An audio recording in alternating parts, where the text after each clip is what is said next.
The richest man in Dry Creek Valley had everything, except the truth. Ethan Hale built an empire on silence and steel, burying his grief beneath cattle and coin. For 7 years, he believed his wife drowned in the Devil's Fork River. For 7 years, he never looked back. Then one Sunday afternoon, his son whispered 4 words that shattered everything. "Father, that's my mother." The beggar woman sitting in the dirt wasn't supposed to exist. She wasn't supposed to remember. And Ethan Hale wasn't supposed to care. But some ghosts don't stay buried, and some love refuses to die. Stay until the end, hit that like button, and comment your city below so I can see how far this story travels. The sun hung low over Dry Creek Valley like a copper coin pressed against the sky, casting long shadows across the dusty main street where Ethan Hale walked with the measured pace of a man who owned everything he touched. His boots struck the wooden boardwalk with the rhythmic certainty of a clock, each step deliberate, each movement controlled. Beside him, his 7-year-old son Luke hurried to keep up, his small hand gripping his father's calloused palm. Ethan didn't smile much anymore. Some folks in town said he never had, even before the flood. But those who remembered the man he'd been, back when Elena was alive, back when laughter occasionally broke through his stern exterior, they knew different. They knew the river had taken more than his wife. It had taken whatever soft parts remained in Ethan Hale and left only iron. "Keep up, Luke," Ethan said without looking down, his voice carrying that flat, emotionless tone that made ranch hands straighten their spines and auction sellers lower their prices. "We've got business at the feed store, then home before dark." "Yes, sir," Luke murmured, his legs pumping faster. The boy had his mother's eyes, deep brown with flecks of gold that caught the light, though Ethan rarely allowed himself to notice. Looking at Luke meant remembering Elena, and remembering Elena meant touching a wound that had never properly healed, just scarred over with time and deliberate forgetting. Dry Creek Valley on a Sunday afternoon was a study in small-town ritual. The church had let out an hour ago, and families clustered in small groups along the street, their Sunday best already gathering dust from the perpetual wind that swept down from the mountains. Women in faded calico dresses fanned themselves against the heat, while men in clean shirts and suspenders discussed cattle prices and the weather with the serious attention such matters deserved in ranching country. "Mr. Hale," nodded Samuel Pierce, tipping his hat as Ethan passed. Pierce ran the general store and served on the town council, which meant he considered himself important enough to warrant Ethan's acknowledgement. Ethan returned the nod with mechanical precision. "Pierce." No conversation followed. That was how Ethan preferred it. Since Elena's death, he'd systematically removed himself from the social fabric of Dry Creek Valley, maintaining only those connections absolutely necessary for business. He attended town meetings when ranch interests required it, dealt fairly with merchants, paid his bills on time, and kept his distance from everything else, especially anything that might crack the careful walls he'd built around his grief. The Hale Ranch sprawled across 15,000 acres of prime grazing land, with water rights that made other ranchers green with envy, and enough cattle to feed half the territory. Ethan had inherited a modest operation from his father and built it into something people talked about in Denver and Kansas City. He ran it with the precision of a military campaign. Every fence post accounted for, every head of cattle tracked, every dollar measured against profit margins that would make a banker weep with joy. Numbers made sense. Numbers didn't leave. Numbers didn't drown in swollen rivers while their husbands worked late in the north pasture, too focused on spring branding to notice the storm rolling in. "Father?" Luke's voice pulled him back to the present. "What is it?" "Can we get peppermint sticks?" Mrs. Henderson said she got new ones in. Ethan's jaw tightened almost imperceptibly.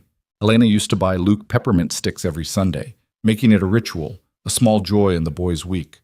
After she died, Ethan had continued the tradition for exactly 3 weeks before stopping abruptly, recognizing it for what it was, a connection to a past he needed to sever. "No," he said simply. "Sugar rots your teeth." Luke's face fell, but he didn't argue. The boy had learned early not to push his father, not to ask for stories about his mother, not to cry when nightmares woke him.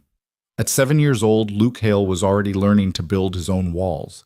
And Ethan told himself this was good, this was necessary, this was how you survived in a world that took things from you. They passed the telegraph office, the barber shop, the Lucky Dollar Saloon, with its doors propped open to release the smell of whiskey and tobacco smoke. Ethan kept his eyes forward, his destination fixed, his purpose clear. Get the supplies ordered at the feed store, pick up the mail, return to the ranch. Simple, controlled, safe. Then Luke stopped walking. The boy's hand went rigid in Ethan's grip, his small body freezing mid-step like a bird dog catching a scent. Ethan felt the resistance and turned, irritation flickering across his features. "Luke, I said keep—" But the words died in his throat when he saw his son's face. Luke had gone pale beneath his summer tan, his eyes fixed on something across the street with an intensity that was utterly unlike him. The boy's mouth had fallen open slightly, and his breathing had gone shallow and quick. "Luke?" Ethan's voice sharpened with concern. "What's wrong?" The boy didn't answer. Couldn't answer, it seemed. He just stood there, staring, his small hand trembling in his father's grip. Ethan followed his son's gaze. Across the dusty street, in the narrow gap between Henderson's general store and the old trading post that had been abandoned for years, sat a woman. She was thin, too thin, wrapped in layers of mismatched fabric that might have been clothing or might have been rags. It was hard to tell. Her hair hung in matted tangles around a face turned downward, focused on something in her lap. She was humming. Ethan could just barely hear it over the general noise of the street, a soft, tuneless melody that seemed to drift and fade like smoke. "Just a drifter," Ethan said, his voice returning to its usual flat certainty. "Town gets them sometimes. Come on." He tugged Luke's hand, but the boy didn't move. "Luke." "Father," Luke whispered, and something in his voice made the hair on the back of Ethan's neck stand up. It wasn't fear exactly, or surprise, but something deeper and more unsettling. Recognition. "That's my mother." The words landed like a physical blow, stealing the air from Ethan's lungs. For a moment, just a heartbeat, the world seemed to tilt sideways, reality shifting in a way that made no sense. Then fury and pain and something close to panic surged through him in equal measure. "No," Ethan said, the word coming out harder than he intended. "No, Luke, that's not— Your mother is dead, you know that." "But, Father—" I said no. Ethan's voice had gone cold now, the tone that ended conversations and sent ranch hands scurrying. "Your mother drowned 7 years ago. You were barely a year old. You don't even remember her." "I do remember," Luke insisted, and there was something in the boy's certainty that was worse than any tantrum or argument. "I remember her singing, like that, and she had a doll. She always had a doll." Ethan's eyes snapped back to the woman across the street, and his stomach dropped.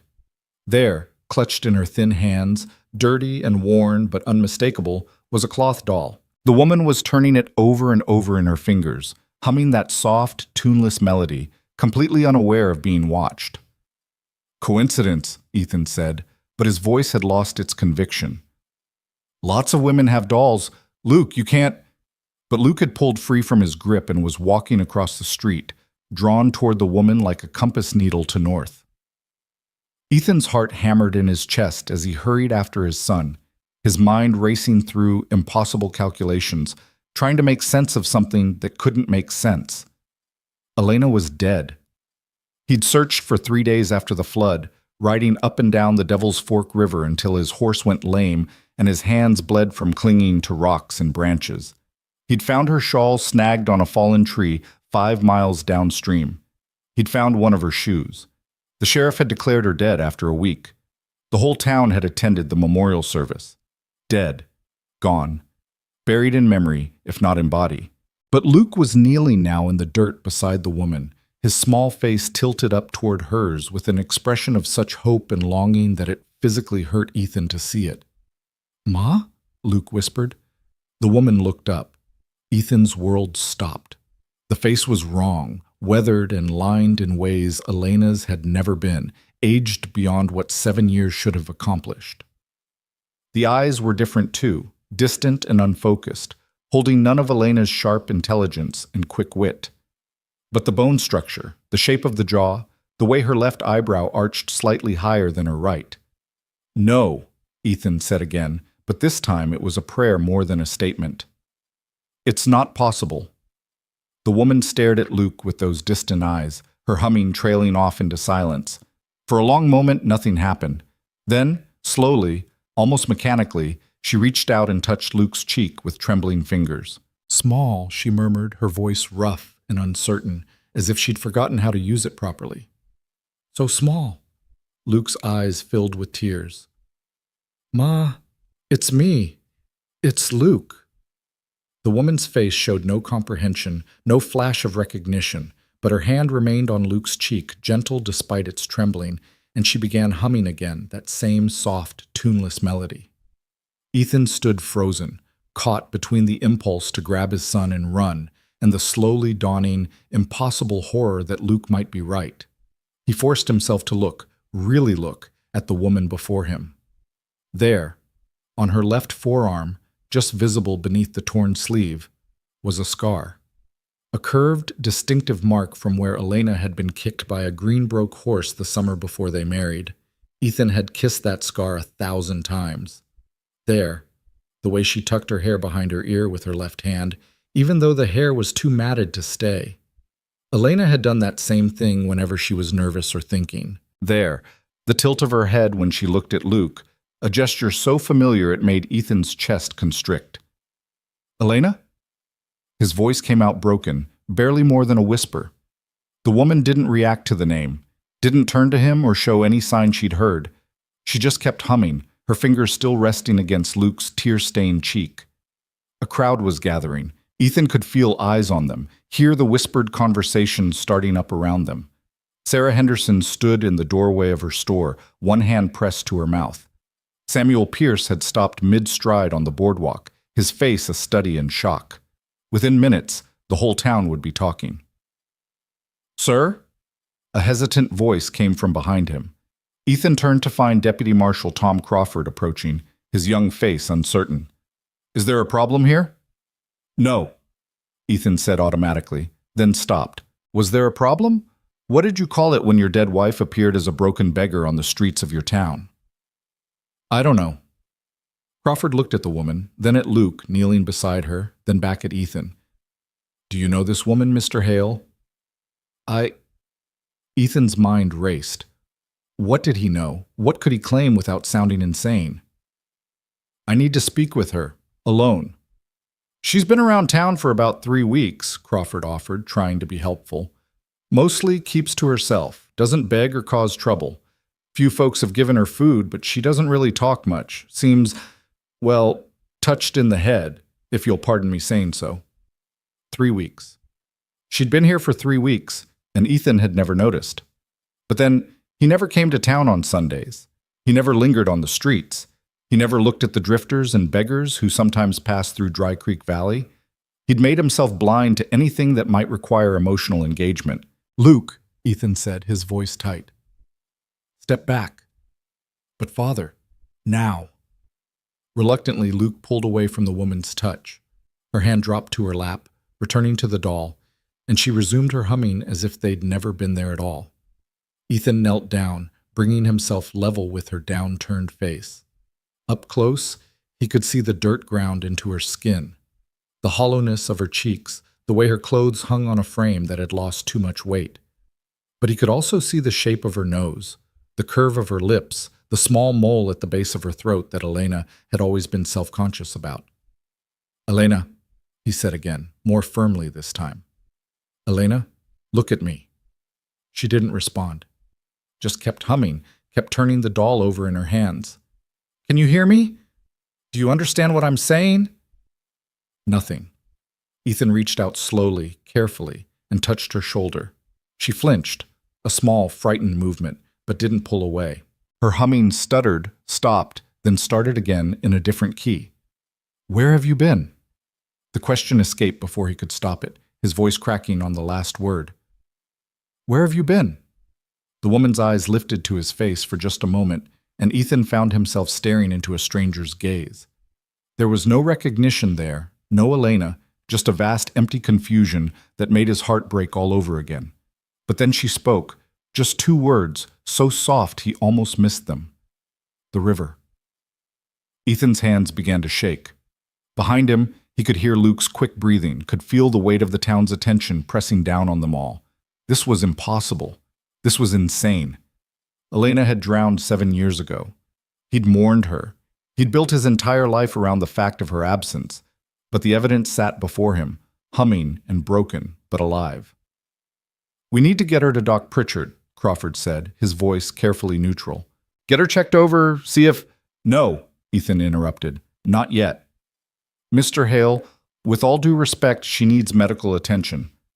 Look at her." Ethan was looking. He couldn't stop looking. 7 years of carefully maintained control were crumbling, and he didn't know how to stop it, didn't know how to process what was happening. "I'll take care of it," he heard himself say. If she's who I think she is, she's my responsibility." "And who do you think she is?" Ethan stood, his legs unsteady beneath him. The crowd had grown larger, pressing in with that terrible small-town curiosity that demanded answers, demanded explanations, demanded that everything make sense according to the rules they all understood. "My wife," he said, and the words seemed to echo in the sudden silence. "I think she's my wife." The murmur that ran through the crowd was like wind through dry grass, shocked, disbelieving, hungry for more. Sarah Henderson gasped audibly. Samuel Pierce's face went slack with amazement. Even Crawford took a step back, his professional composure cracking. "Your wife's been dead for 7 years, someone said from the crowd. "I know," Ethan replied, not taking his eyes off the woman. "I know." He knew what this looked like. He knew how it sounded. A rich rancher claiming a mad beggar as his long-dead wife. The town would think he'd lost his mind. They'd talk about it for years, make it into a legend, a cautionary tale about the dangers of grief and isolation. And they might be right. Maybe he had lost his mind. Maybe grief had finally caught up with him after 7 years of running, manifesting as this impossible delusion. But Luke was holding his hand again, squeezing tight, and the hope in his son's face was real. The scar on the woman's arm was real. The way she hummed was real. "Luke," Ethan said quietly, "go to the feed store and tell Mr. Patterson to have our order delivered to the ranch. Then wait there for me."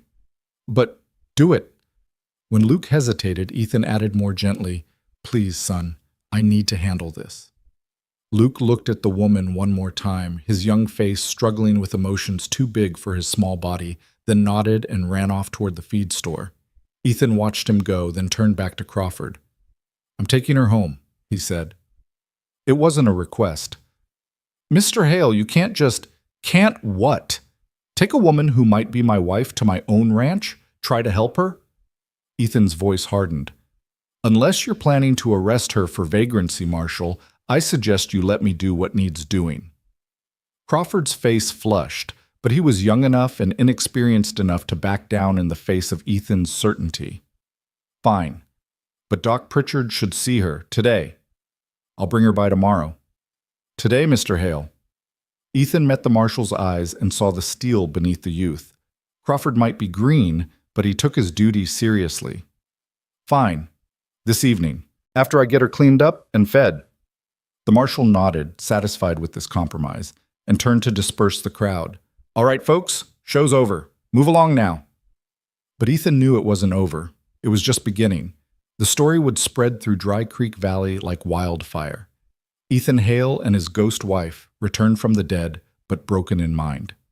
By nightfall, every rancher, merchant, and ranch hand within 50 miles would have heard some version of it.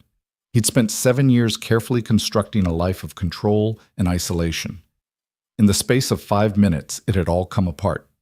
Ethan knelt down again, this time offering his hand to the woman. "Can you stand? Can you walk?" She looked at his hand with that distant, confused expression, then slowly reached out and took it. Her grip was weak, her palm rough with calluses and scars, but the touch sent electricity through him nonetheless. He helped her to her feet. She was lighter than she should be, fragile in a way that made him angry at himself for reasons he couldn't quite name, and steadied her when she swayed. "Come on," he said softly. "Let's get you home." She clutched the doll to her chest with her free hand and let him lead her, docile as a child, trusting in a way that was heartbreaking given how little she seemed to understand of what was happening. Ethan's wagon was at the end of the street, and the walk there felt like miles. People stared from doorways and windows, their conversations falling silent as he passed.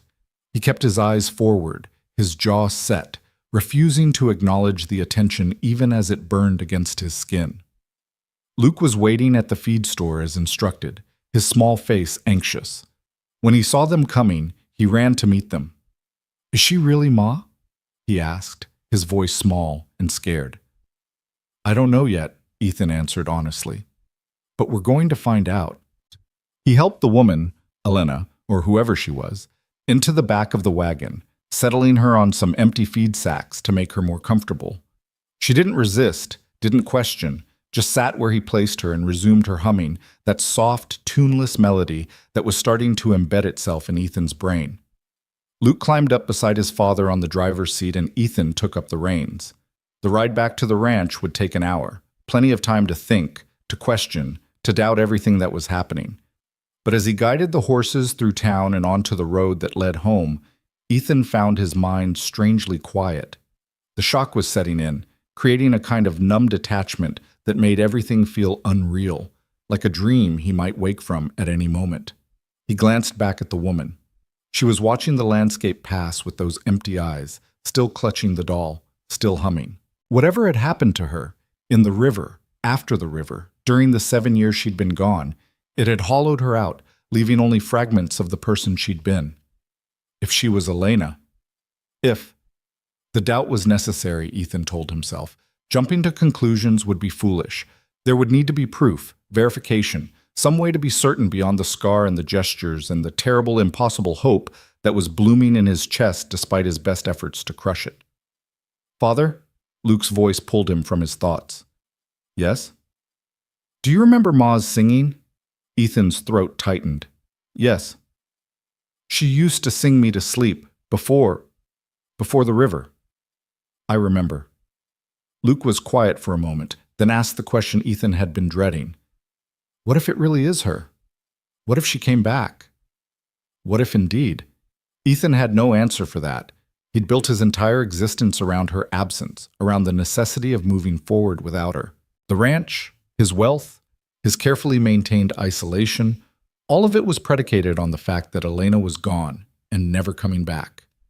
If she had come back, if this broken woman in his wagon was truly his wife, then everything he'd told himself for 7 years was a lie. The grief he'd transformed into ambition, the love he'd channeled into expansion and acquisition, the guilt he'd buried beneath success, all of it would have been wasted, misdirected, a monument to his own failure. Because if Elena had survived, if she'd been alive all this time, then Ethan had stopped searching too soon. He'd given up. He'd mourned and moved on while she was out there somewhere, lost and alone and slowly losing her mind. The possibility was almost too terrible to contemplate. "Father?" Luke prompted, still waiting for an answer. "Then we'll deal with it," Ethan said finally, his voice rough. "Whatever happens, we'll deal with it." It wasn't much of an answer, but it was all he had. The ranch house came into view as they crested the final hill, a sprawling 2-story structure of wood and stone that Ethan had expanded twice over the years, making it more mansion than homestead. Elena had loved this house, had helped design the original addition. She'd wanted big windows to let in light, a wraparound porch for summer evenings, a kitchen large enough to feed a small army. Ethan had given her all of it, and after she died, he'd given her more, building and expanding as if square footage could somehow make up for her absence. Now, bringing this woman, this possible ghost, back to the home they'd shared, Ethan felt something close to fear. What if being here triggered memories? What if it broke her further? What if it proved beyond doubt that she wasn't Elena at all, just some unfortunate woman who happened to share certain features? He pulled the wagon to a stop in front of the house, and his ranch foreman, Tom Yates, came out to meet them. Tom had been with Ethan for 12 years, had known Elena, had helped search the river after the flood. Now his weathered face went pale as he caught sight of the woman in the wagon. "Boss?" His voice was uncertain, questioning. "Help me get her inside," Ethan said, not offering explanations. There would be time for that later.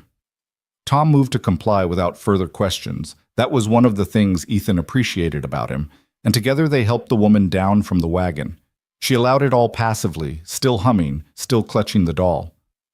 "Get Maria to run a bath," Ethan instructed, "and find some clean clothes." Maria Rodriguez was the housekeeper, a no-nonsense woman in her 50s who'd been running the household since Elena's death. She appeared in the doorway now, drawn by the commotion, and her eyes went wide when she saw who Ethan was leading into the house. "Dios mío," she whispered, crossing herself. "Is that—" "I don't know yet," Ethan cut her off. "But she needs help. A bath, food, clean clothes. Can you manage that?" Maria nodded slowly, her professional demeanor reasserting itself. "Of course, senor. Come, miss. Come with me." But when Maria tried to take the woman's arm, she flinched back, a sound of distress escaping her throat. The humming stopped entirely, replaced by rapid, frightened breathing. "It's all right," Luke said, moving forward. "She's here to help. She's nice." The woman looked at Luke, and something in her eyes softened. Slowly, hesitantly, she allowed Maria to lead her toward the stairs, though she kept looking back at the boy, as if afraid he might disappear. When they were gone, Tom turned to Ethan with questions written all over his face. "Not now," Ethan said before the foreman could speak. "Just not now." Tom nodded and headed back outside, leaving Ethan alone in the front hall with Luke. The boy was staring up the stairs where the woman had disappeared, his small hands clenched into fists at his sides. "Is it wrong?" Luke asked quietly. "To hope?" Ethan wanted to say yes. Hope was dangerous. Hope led to disappointment and pain. Hope made you vulnerable in ways that could destroy you. But looking at his son's face, at the fragile, desperate need there, Ethan couldn't bring himself to extinguish it. "No," he said instead, his voice barely above a whisper. "It's not wrong. Even if it kills us both," he added silently. Luke nodded and ran upstairs, probably to hover near wherever Maria had taken the woman. Ethan watched him go, then walked to his study and closed the door. The room was exactly as he'd left it that morning, ledgers stacked neatly on the desk, maps of his property on the walls, a decanter of whiskey catching the afternoon light. This was where he ran his empire, where he made the decisions that affected hundreds of lives and thousands of cattle. This was his sanctuary of order and control.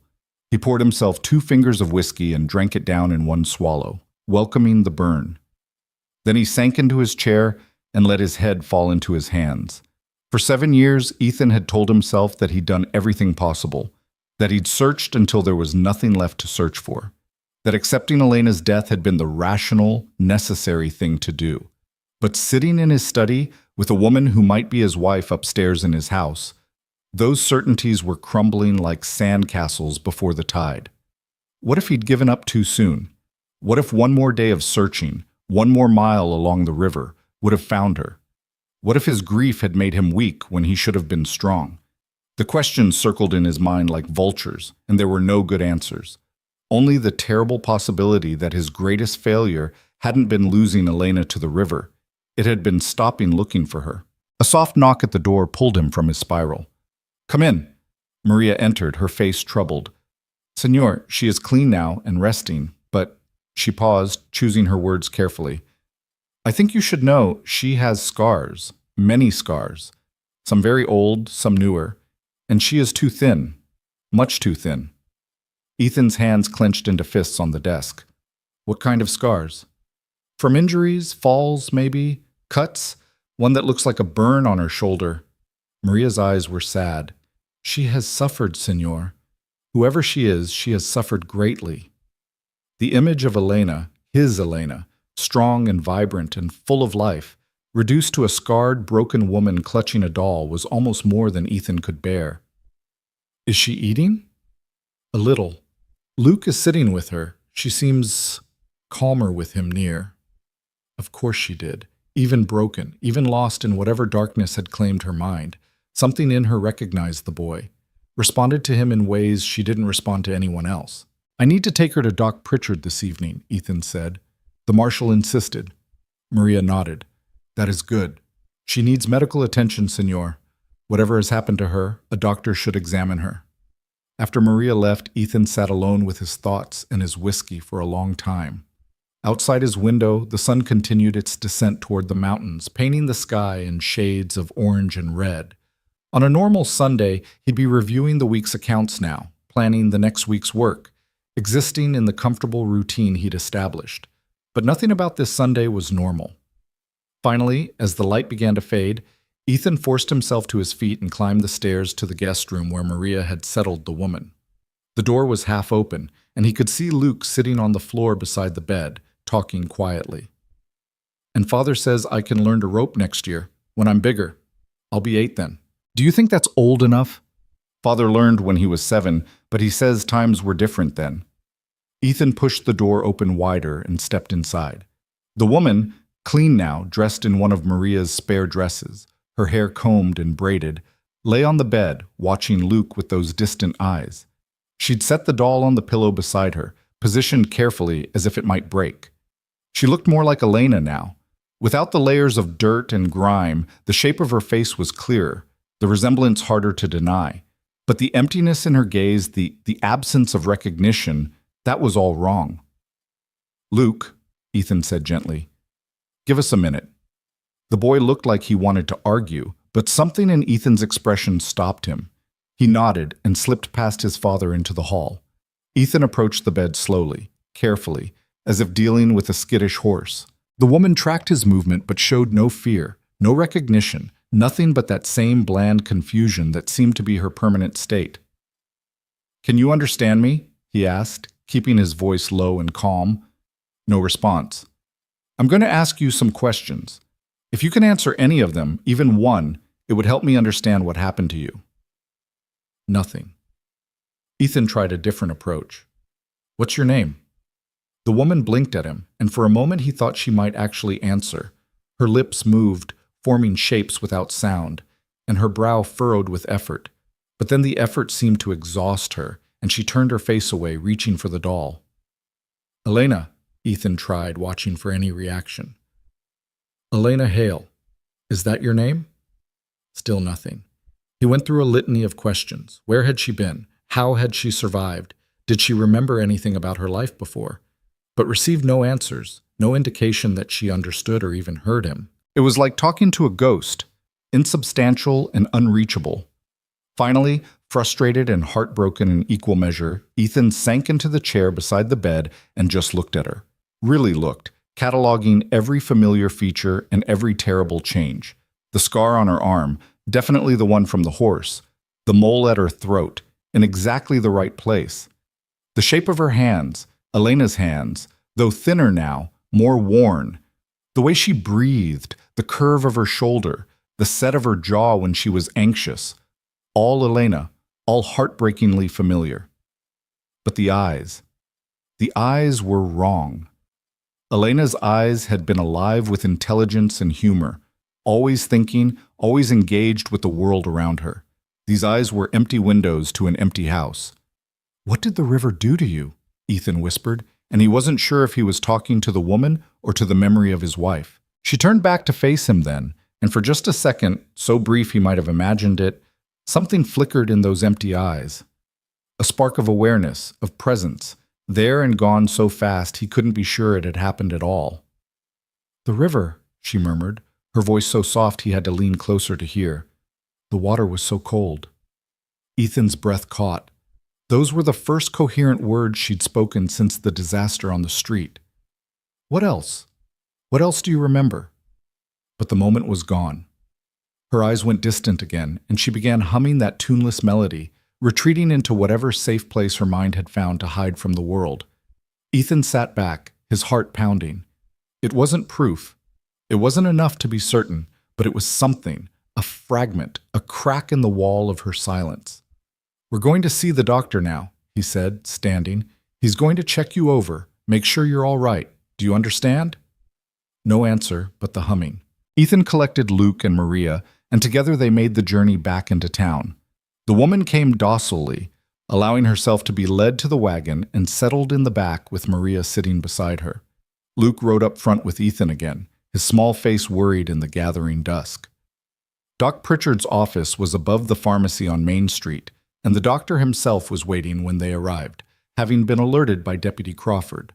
He was a capable man in his 60s, with steady hands and a pragmatic view of human suffering that Ethan had always appreciated. "Bring her up," Pritchard said simply, holding the door. The examination took nearly an hour.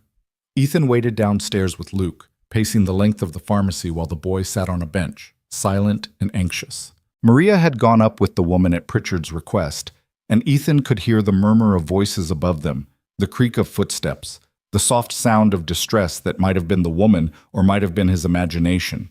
When Pritchard finally came down, his face was grave. "Mr. Hale, a word in private?" They stepped outside into the cool evening air, leaving Luke inside. The street was quiet now, most folks at home having dinner, though Ethan could see curtains twitching in windows.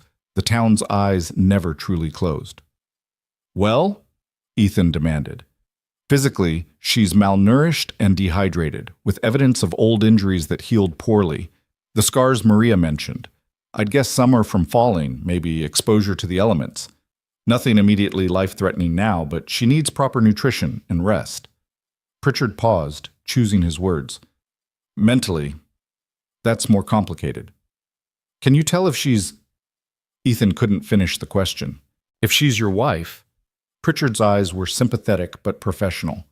"Ethan, I can tell you that she has physical markers consistent with what I'd expect Elena to have. The scar from the horse, the mole, even a slight gap between her front teeth that I remember Elena having. Physically, she could be your wife. But trauma can do terrible things to the mind. If she survived the river, and that's a big if, and spent 7 years living rough, dealing with whatever hardships kept her from making it home, the psychological damage could be severe. What you're seeing, the confusion, the selective mutism, the regression to childlike behaviors, it's consistent with severe trauma. Can she recover?" Pritchard spread his hands helplessly. "I don't know. Maybe with time and care and safety. Maybe not. The human mind is resilient, but it's also fragile. She might improve gradually, or she might stay this way forever. I simply can't say." Ethan absorbed this, his jaw working. "You said if she survived the river. You have doubts?" "I have questions," Pritchard corrected. "How did she survive? Where has she been? How did she end up here after 7 years? These are things only she can answer, and right now, she can't answer anything." "So what do I do?" "That depends," the doctor said carefully, "on what you're prepared to accept. If you want certainty that this woman is Elena, you might never get it. There's no definitive test I can run, no proof I can offer beyond physical similarities and your own judgment. You'll have to decide for yourself what you believe." Ethan looked up at the window of the examination room, where he could see Maria's silhouette against the lamplight. "And if I'm wrong? If I take her home, care for her, believe she's Elena, and it turns out I'm mistaken? Then you'll have helped a woman who desperately needed help," Pritchard said simply. "I can think of worse mistakes to make." It was a generous interpretation, and Ethan knew it. The alternative, that he was so desperate to assuage his guilt that he'd convinced himself a random beggar was his dead wife, was too painful to contemplate directly. "Can she travel back to the ranch tonight?" "I'd prefer she rest here, but if you're gentle and Maria stays with her, it should be all right." Pritchard hesitated, then added, "Ethan, whatever you decide, you should know. This woman has been through hell. Whoever she is, wherever she came from, she's suffered greatly. She deserves kindness." "I know," Ethan said quietly. They collected the woman. Maria had gotten her dressed again and calmed after the examination, and made the journey home under a sky full of stars. The woman sat in the back with Maria, silent now. The humming finally stopped. Luke had fallen asleep against Ethan's shoulder, exhausted by the emotional weight of the day. As they approached the ranch, Ethan found himself thinking about Doc Pritchard's words, about kindness and suffering and the impossibility of certainty, about the choice he was facing, to believe or not to believe, to hope or not to hope, to open himself to the possibility of having Elena back, or to protect himself from the agony of being wrong. 7 years ago, he'd chosen to believe she was dead, to accept the loss and move on, to build walls around his heart that nothing could breach. Now he was being asked to make the opposite choice, to believe in the impossible, to tear down those walls and risk everything he'd built in their shelter. The ranch house loomed ahead, windows glowing with lamplight. Home. But whose home? His alone, as it had been for 7 years, or theirs again, if he had the courage to believe it. Ethan pulled the wagon to a stop and sat for a moment, listening to Luke's soft breathing, feeling the weight of the choice pressing down on him like a physical thing. Then he climbed down, handed Luke to Tom Yates, who'd come out to meet them, and turned to help the woman from the wagon. She took his hand without hesitation, trusting in that childlike way that broke his heart, and let him guide her toward the house. As they reached the porch steps, she paused, looking up at the house with something that might have been recognition flickering in her eyes. Then it was gone, and she was moving again, allowing Maria to lead her inside and up to the guest room. Ethan stood alone on the porch, staring up at the stars, and made his decision. He didn't know if this woman was Elena. He might never know for certain, but Luke believed it, and something deep in Ethan's gut, something beyond reason or proof, believed it too. And if there was even a chance, even the smallest possibility that his wife had come back to him, then he owed it to her to find out. He owed it to her to try. The frozen life he'd built, the one where grief was transmuted into gold and love was safely buried in the past. That life was over now. Whatever came next would be messy and uncertain and terrifying. But it would be real. And maybe, just maybe, it would be redemption. Ethan walked into his house, closed the door behind him, and prepared himself for the hardest thing he'd ever done, learning to hope again. Morning came too early, slicing through the curtains of Ethan's bedroom with accusatory brightness. He hadn't slept, couldn't sleep, his mind churning through the impossibilities of the previous day until exhaustion and consciousness blurred into something that was neither rest nor waking. Somewhere in the dark hours before dawn, he'd heard footsteps in the hall, soft voices, and known without checking that Luke had crept into the guest room to sleep on the floor beside the woman who might be his mother. Ethan should have stopped him, should have maintained boundaries, protected the boy from the inevitable heartbreak that was surely coming. But he'd lain in his bed, staring at the ceiling, and done nothing, because some part of him, the part he'd tried to kill off 7 years ago, understood exactly why Luke needed to be close to her. Now, dressed and moving through the pre-dawn routine of the ranch, Ethan felt the weight of the previous day settling over him like a physical thing. The hands would know by now. News traveled fast in the bunkhouse, and he'd have to face their questions, their stares, their judgment about whether their boss had lost his mind. Tom Yates was waiting by the corral when Ethan emerged from the house, his weathered face carefully neutral in the way of men who'd seen too much to be easily shocked. "Boss?" he said by way of greeting. "Tom." They stood in silence for a moment, watching the horses mill in the early light. Finally, Tom cleared his throat. "The men are asking questions." "I expect they are. Want me to tell them anything in particular?" Ethan considered this. He could order silence, demand privacy, threaten anyone who gossiped with immediate dismissal. But that would only make things worse, turn speculation into wild rumor. "Tell them the truth," he said finally. "A woman appeared in town yesterday who may be my wife. We don't know for certain yet. Until we do, she's under my protection, and anyone who has a problem with that can collect their pay and move on." Tom nodded slowly. "Fair enough. For what it's worth, boss, I saw her yesterday. Saw her face when it was clean." He paused, choosing his words with care. "She's got Elena's eyes, same color, same shape. Could be coincidence, but you don't think it is?" "No, sir, I don't." It was the closest thing to validation Ethan had received, and coming from Tom, who'd known Elena, who'd helped search the river, who had no reason to encourage false hope, it meant something. "Thank you," Ethan said quietly. "You planning to keep her here? Where else would she go?" The question came out sharper than intended. "If she is Elena, this is her home. If she's not—" He stopped, the alternative refusing to form into words.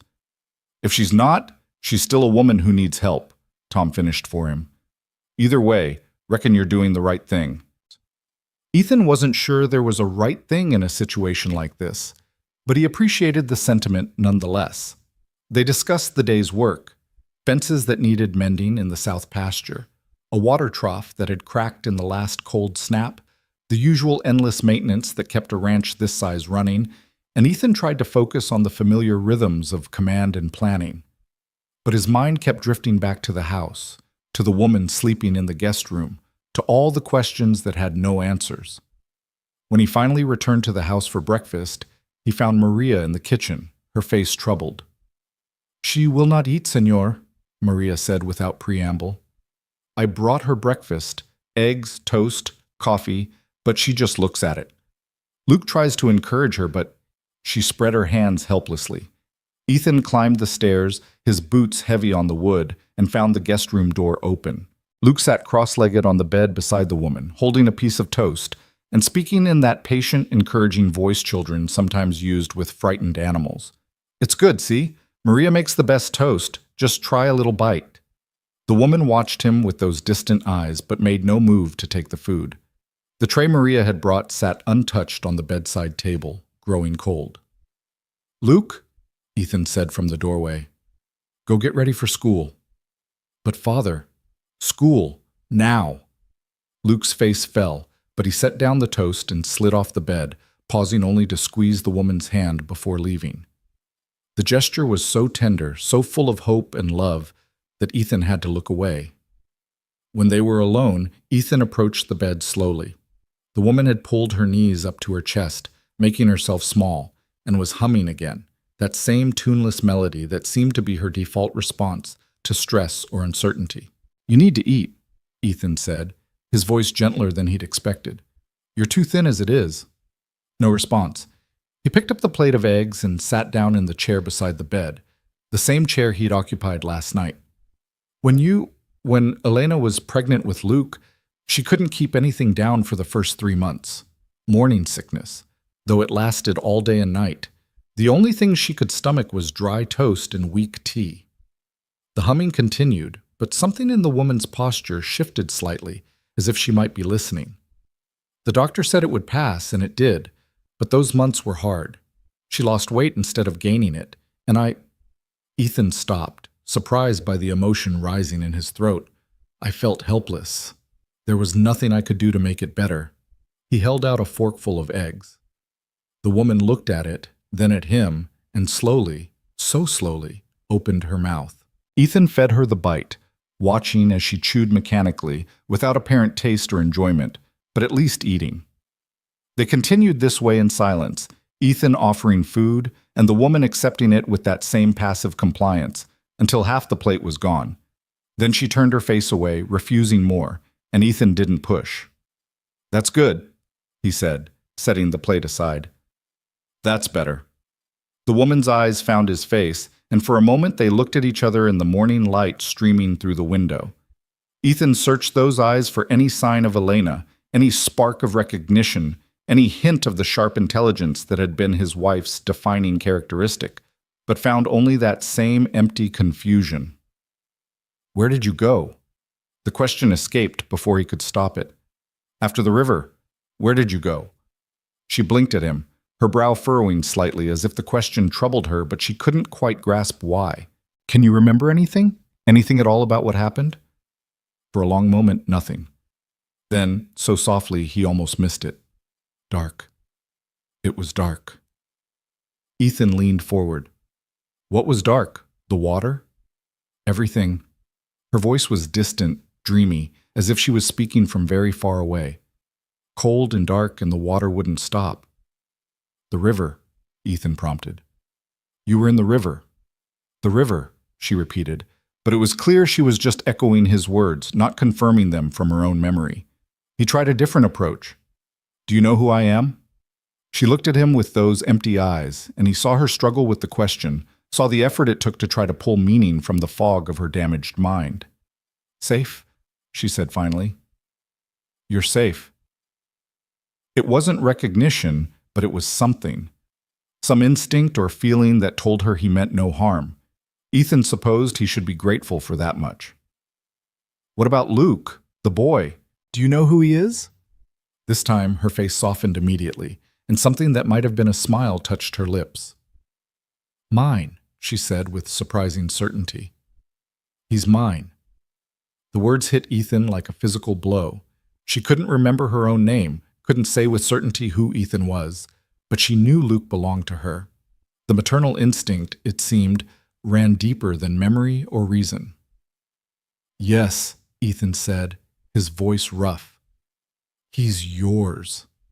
He wanted to add ours, but the word stuck in his throat, because accepting that would mean accepting everything, that this broken woman was Elena, that his wife had been alive and suffering for 7 years, that he'd failed her in every way that mattered. A knock at the door interrupted them. Maria stood in the hallway, her face apologetic. "Senor, there are men here to see you. They say it is important." Ethan's jaw tightened. He knew what this was. The town, in the form of its officials, come to investigate the spectacle from yesterday. He'd been expecting it, dreading it, but that didn't make it any easier to face. "Who?" he asked, though he already knew. "Sheriff Barnes and Deputy Crawford, also Mr. Pierce from the council." Of course. Samuel Pierce wouldn't miss an opportunity to involve himself in what was sure to be the most talked-about situation in Dry Creek Valley's recent memory. "Tell them I'll be down in a minute." When Maria left, Ethan turned back to the woman. "I have to go deal with some business. Maria will stay with you. You're safe here, you understand? No one is going to hurt you." She didn't acknowledge the words, just returned to humming and clutching the doll she'd retrieved from the pillow. Ethan stood, straightened his vest, and prepared himself for the confrontation he knew was coming. Sheriff Barnes was waiting in the front parlor, his substantial frame filling one of Elena's carefully chosen chairs. He was a practical man in his late 50s, elected more for his common sense than any particular skill with violence. Crawford stood behind him, notebook in hand, while Samuel Pierce occupied the settee with the self-important air of someone who believed his presence lent gravity to any situation. "Gentlemen," Ethan said, not bothering with warmth, "what can I do for you?" Barnes shifted in his seat, clearly uncomfortable. "Mr. Hale, we need to talk about the woman you took from town yesterday." "What about her?" "Well, for starters, who is she? You made quite a claim in front of half the town." "I said she might be my wife. That's still true." Pierce leaned forward, his expression skeptical. "Ethan, your wife drowned 7 years ago. We all mourned her. You can't seriously expect us to believe—" "I don't expect anything from you, Samuel," Ethan cut him off coldly. "My wife's body was never recovered. It's possible she survived." "It's possible a lot of things," Pierce countered. "It's also possible you're being taken advantage of by a clever vagrant who bears a passing resemblance to Elena and saw an opportunity." The suggestion that someone might be deliberately deceiving him sparked anger in Ethan's chest, hot and immediate. That woman can barely speak. She doesn't know her own name. If this is a con, it's the most incompetent one I've ever seen. "Which is exactly what someone would want you to think," Pierce insisted. Sheriff Barnes raised a hand, forestalling the argument. "Ethan, Pierce's point, however badly made, has some merit. We have a responsibility to the community to ensure this situation is appropriate." "Appropriate?" Ethan's voice dropped dangerously. "What exactly are you suggesting?" "I'm suggesting that a woman of uncertain identity and mental state has been taken to your ranch, where she's currently under your sole control. Some folks might see that as problematic. Some folks need to mind their own business. It becomes the town's business when it involves one of our most prominent citizens and a potentially vulnerable woman," Barnes said carefully. "I'm not accusing you of anything, Ethan, but I need to verify that this woman is here of her own will and that she's being properly cared for." It was a reasonable request, Ethan knew, even if it grated against every instinct he had to tell them all to leave his property immediately. Barnes was doing his job, protecting someone who couldn't protect herself. Under different circumstances, Ethan would have approved. "Fine," he said tersely. "You can see her, but keep it brief. She's frightened easily." He led them upstairs, acutely aware of their footsteps behind him, their judgmental eyes taking in every detail of his home. Maria had stayed with the woman as instructed, and both looked up when the men entered. Maria with wariness, the woman with that same blank confusion. Barnes approached slowly, his voice gentle in a way that surprised Ethan. "Ma'am, I'm Sheriff Barnes. I just need to ask you a few questions. Is that all right?" The woman stared at him without responding. "Can you tell me your name?" "Nothing." "Do you know where you are?" No answer. "Are you here because you want to be or because you're being forced?" The woman's eyes drifted to Ethan, standing in the doorway, then to Maria, then back to Barnes. She clutched the doll tighter and began humming. Crawford, who'd been taking notes, looked up with frustration. "She's not answering anything, Sheriff. I can see that." Barnes studied the woman's face, and Ethan saw the exact moment the sheriff recognized the resemblance. His eyes widened slightly, then narrowed as he examined her more closely. The bone structure, the scar on her arm, features that must have matched his memory of Elena. "Doc Pritchard examined her last night," Ethan said. "He confirmed she has physical characteristics consistent with my wife. The scar from the horse, the mole, other details." "Physical characteristics aren't proof," Pierce interjected from the hallway, where he'd been hovering. "Lots of people have scars and moles. Not in the exact same places," Ethan shot back. Barnes raised a hand again, the peacemaker. "Ethan, I'm not saying she's not Elena. I'm saying we don't know for certain, and until we do, we need to be cautious. This woman is clearly not capable of making decisions for herself right now." "Which is exactly why she needs care and protection," Ethan argued, "which I'm providing. You're also the one making the claim that she's your wife, which gives you a vested interest in the outcome." Barnes's voice was still gentle, but firm. "Can you see how that might be a conflict?" Ethan's hands clenched into fists at his sides. He could see it, even if he hated it. If someone else had come forward claiming a vagrant was their long-lost spouse, he'd have been suspicious too. But this wasn't someone else. This was his life, his wife, his chance at redemption. "What do you suggest?" he asked, the words tasting like ash. "For now, nothing changes. She stays here, you continue caring for her, but I'm going to ask Doc Pritchard to check on her regularly, and I'll be making visits myself to ensure her well-being. If at any point I believe she's being mistreated or coerced, she won't be. Then we won't have a problem." Barnes turned back to the woman. "Ma'am, if you ever need help, or if you want to leave here, you can tell Maria or you can tell me when I visit. Do you understand?" The woman had stopped humming and was watching Barnes with an intensity that was different from her usual vacant stare. Then, very clearly, she said, "Home." "You want to go home?" Barnes asked. She shook her head slowly. "This is home." The words hung in the air, heavy with implication. Pierce opened his mouth to argue, but Crawford touched his arm, stopping him. Even the deputy could recognize the significance of what she'd said. "How do you know this is home?" Barnes pressed gently. The woman's gaze drifted around the room, taking in details Ethan hadn't considered she'd notice. The wallpaper with its pattern of roses, the view from the window of the barn and corral beyond, the specific slant of morning light through the glass. "The roses," she murmured. "I picked the roses." Ethan's breath caught. The wallpaper had been Elena's choice, special ordered from Denver at considerable expense because she'd fallen in love with the pattern. It had been hung in this very room, which had been their bedroom before Ethan moved to a different room after her death, unable to sleep where they'd slept together. "Elena picked that wallpaper," Maria said quietly, confirming what Ethan couldn't bring himself to say. Pierce wasn't ready to concede. "She could have seen it through the window from outside. Could have been watching the house." "The windows face the back of the property," Ethan said coldly. "You can't see this wallpaper from anywhere outside the house. She'd have to have been inside to know about it." "Well, maybe nothing, Samuel." Ethan's patience had run out. "Sheriff, are we done here?" Barnes nodded slowly, his expression thoughtful. "For now. But Ethan, you need to understand, the town is talking. Some folks are sympathetic, but others think you've lost your mind. If she is Elena, you're going to need more proof than wallpaper and scars." "What kind of proof?"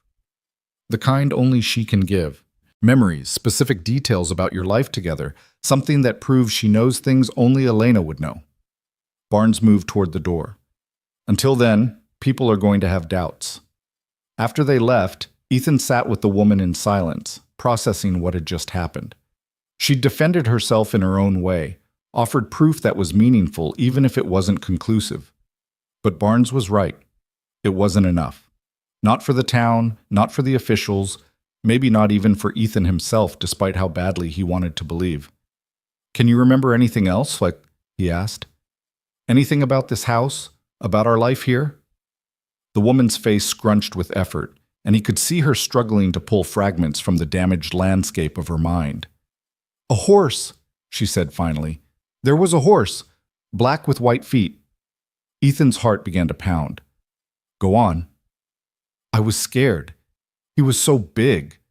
But you... She looked at Ethan directly, and for just a moment her eyes seemed clearer. You said I was braver than I thought. Midnight, Ethan breathed. The stallion we bought the year before the river. You were terrified of him. He kicked me. She touched the scar on her arm, the one from the horse. Yes, when we were trying to break him. I wanted to shoot him after that, but you wouldn't let me. Said it wasn't his fault he was scared. Something that might have been a smile touched her lips. Scared things bite. It was such a quintessentially Elena thing to say, practical and compassionate in equal measure, that Ethan felt tears burning behind his eyes for the first time in 7 years. What else? He asked urgently. What else do you remember? But the moment was already fading. Her eyes went distant again, and she shook her head as if trying to clear away fog. Tired, she murmured. So tired. Rest then, Ethan said, though it cost him everything to say it. He wanted to push, to pull every memory from her while she was this close to coherence, but he could see the exhaustion in every line of her body. He left her with Maria and went downstairs to find Luke had returned from saying goodbye to his departing school friends, his small face anxious. Is she all right? Those men didn't hurt her? She's fine, Ethan assured him. She told them this was her home. Luke's face lit up with hope so bright it was painful to see. Really? She remembers? Some things. Not everything, but some things. That means she's getting better, right? That means Ma is coming back? Ethan wanted to say yes, wanted to promise his son that everything would be all right, that Elena would recover fully, and their family would be whole again. But he'd learned the hard way that life didn't deal in happy guarantees. It means there's hope, he said instead. But recovery takes time, Luke. We have to be patient. I can be patient, Luke said with the earnest certainty of childhood. I can wait forever if I have to. Ethan pulled his son into a hug, holding him tight against the uncertainty of everything else. I know you can. The days that followed fell into an uneasy routine.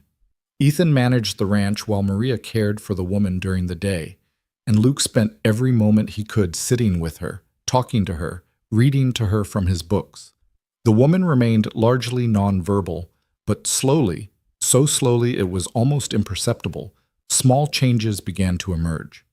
She started eating more regularly, though still needed encouragement. She began to sleep through the night instead of waking with frightened cries that brought Maria running. And occasionally, sparked by some random trigger, she'd offer fragments of memory, a story about Luke as a baby, a detail about the ranch, once even a recipe for the apple pie Elena used to make every Sunday. But the fragments were inconsistent and unreliable. Sometimes she'd confuse events or mix up timelines. Once she insisted she'd never been on a ranch before, couldn't possibly know how to ride, even though the next day she'd look at the horses in the corral and name 3 of them correctly. Sheriff Barnes came by weekly as promised, checking on her well-being with a thoroughness that Ethan appreciated even as it chafed. Doc Pritchard visited too, monitoring her physical recovery while remaining carefully non-committal about her mental state. She's getting stronger physically, the doctor reported after his 3rd visit. Putting on weight, sleeping better, but the mind, he shook his head. Still no way to know if she'll continue improving or if this is as far as she gets. The town remained divided. Some folks, particularly the women who'd known Elena well, came by with food and offers of help, their faces soft with sympathy. Others, like Samuel Pierce and his circle, continued to whisper about delusions and opportunistic vagrants. Ethan heard the gossip secondhand through Tom and the other hands, and while it angered him, he knew there was nothing he could do to stop it. What mattered was the woman herself. Whatever the truth of her identity, she existed, she needed help, and Ethan found himself caring for her with an intensity that surprised him. It wasn't the burning passion he'd felt for Elena in their marriage. This was gentler, more protective, the careful tending of something infinitely fragile. He took to sitting with her in the evenings after Luke went to bed, reading aloud from books or simply keeping her company. She seemed calmer when he was near, less prone to the sudden panics that sometimes seized her, and gradually, hesitantly, she began to speak more. "Why did you stop looking?" she asked one night, the question coming out of nowhere. Ethan set down his book, his heart suddenly hammering. "What? For me? Why did you stop looking for me?" The words were clearer than anything she'd said before, the question direct and devastating. Ethan stared at her, trying to see if this was really her, really Elena, asking, or just another fragment bubbling up from damaged memory. "I looked for 3 days," he said, his voice raw. "I rode the river until my horse collapsed. I searched every bank, every eddy, every place you might have washed up. When I didn't find you, when the sheriff said—" He stopped, swallowed hard. "I thought you were dead. I thought there was no point in looking for a corpse. I wasn't dead. I know that now." She was quiet for a long moment, her fingers working over the doll she still carried everywhere. "I waited," she said finally. "I waited for you to find me." The accusation in those words, however gently spoken, cut deeper than any knife. Ethan had to look away, unable to face the judgment in her eyes, clearer now than he'd seen them since she arrived. "I'm sorry," he said, and meant it with every fiber of his being. "If I'd known, if I'd had any idea you were alive, I would never have stopped looking. Never." "But you didn't know, and I couldn't remember, couldn't find my way back." Her voice was distant again, fading. "The water took everything. My name, my home, my face in the mirror. All of it just gone." "But you're here now," Ethan said desperately. "You're here and you're safe, and we're going to help you remember. However long it takes, we'll help you find your way back." She looked at him then, really looked at him, and for a heartbeat he saw Elena there, fully present, fully aware, before the fog rolled back in and she was gone again, retreating into humming and the safety of the doll. But it was enough. That moment of clarity, that flash of the woman he'd loved, was enough to keep him going. The breakthrough, when it finally came, happened on an ordinary Tuesday afternoon. Ethan was in the barn checking on a mare who was close to foaling when Luke came running, his face flushed with excitement. "Father! Father! Come quick!" Ethan's first thought was danger. The woman had hurt herself, or run away, or had some kind of crisis.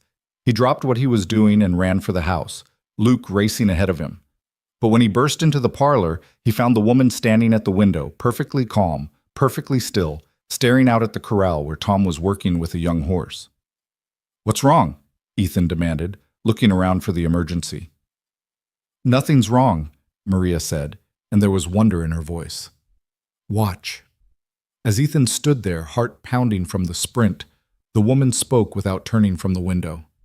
"That's Dancer," she said, her voice stronger than he'd ever heard it. "The foal that was born the spring before I left. She had trouble standing at first, remember? We stayed up all night with her." Ethan moved closer, barely breathing. "Yes, we called her Dancer because even though she stumbled, she kept trying to move. She's beautiful now," the woman continued, and there was something in her tone, a warmth, a connection to the words she was saying, that was completely different from her usual mechanical responses. "All grown up." "Elena?" Ethan said the name like a prayer. She turned from the window, and her eyes were clear, not completely, not perfectly, but clearer than they'd been. And when she looked at him, there was recognition there. Tentative, uncertain, but undeniably real. "I'm trying," she said, and a single tear slid down her cheek. "I'm trying so hard to remember, but it's like looking through broken glass. I see pieces, but I can't make them fit together." Ethan closed the distance between them in 3 strides and took her hands in his. They were shaking. "You don't have to force it. The memories will come when they're ready." "What if they don't? What if I'm broken forever?" "Then we'll be broken together," he said fiercely. "You're home, Elena. Whatever else happens, you're home." She looked down at their joined hands, and something shifted in her expression. "I hurt you," she said softly. "By leaving. By not finding my way back sooner. I hurt you. The river hurt us both. I'm so sorry." Ethan pulled her into his arms, holding her carefully, like she might shatter if he squeezed too tight. She was rigid at first, uncertain, but slowly she relaxed against him, and he felt her hands clutch at his shirt. "Welcome home," he whispered into her hair. And for the first time in 7 years, Ethan Hale allowed himself to believe that maybe, just maybe, they could find their way back to each other after all. The moment of clarity didn't last. Within an hour, Elena had retreated back into the fog, leaving Ethan holding nothing but the memory of her lucidity and the desperate hope that it would return. But something had shifted nonetheless. She'd recognized Dancer, had called him by a name she couldn't have known unless she was truly Elena, and that single piece of evidence felt more substantial than all the scars and physical similarities combined. Luke had witnessed the exchange from the doorway, and his face glowed with vindication. For the boy, it had never been a question. He'd known from the first moment on that dusty street that this was his mother. Now he felt proven right, and he clung to Elena with renewed determination, as if his sheer force of will could pull her completely back from wherever she'd been lost. Ethan sent word to Doc Pritchard that evening, asking him to come by the next day. If Elena was starting to show signs of recovery, the doctor needed to document it, needed to see for himself that progress was possible. More than that, Ethan needed an ally, someone with medical authority who could testify that this woman's improving condition was consistent with Elena gradually healing from severe trauma, because the town's skepticism hadn't lessened.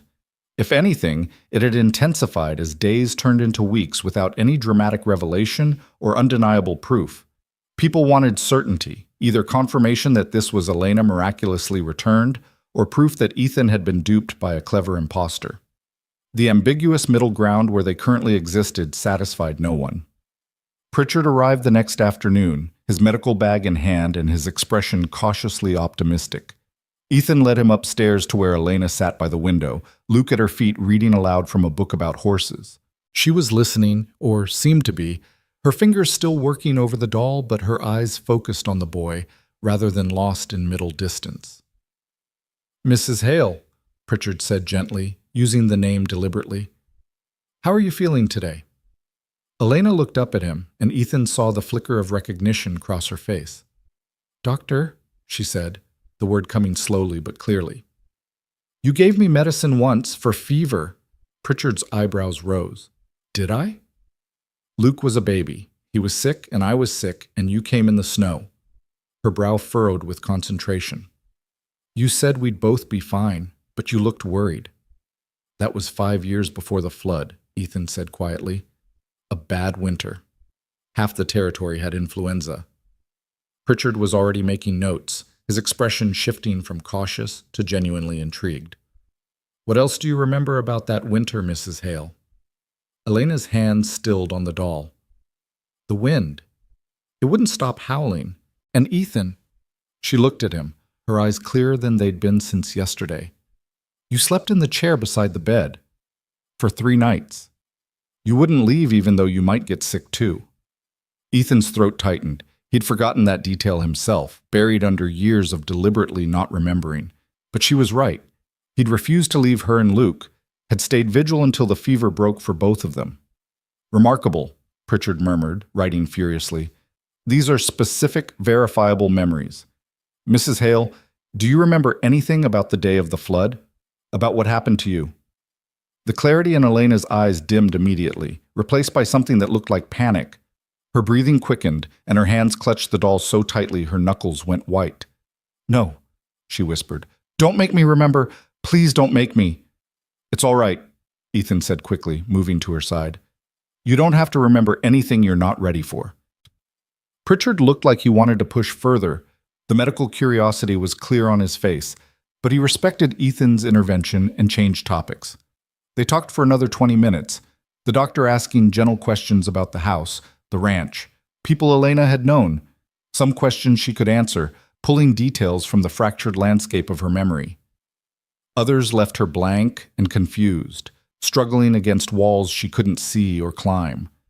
When the examination concluded, Pritchard gestured for Ethan to follow him downstairs.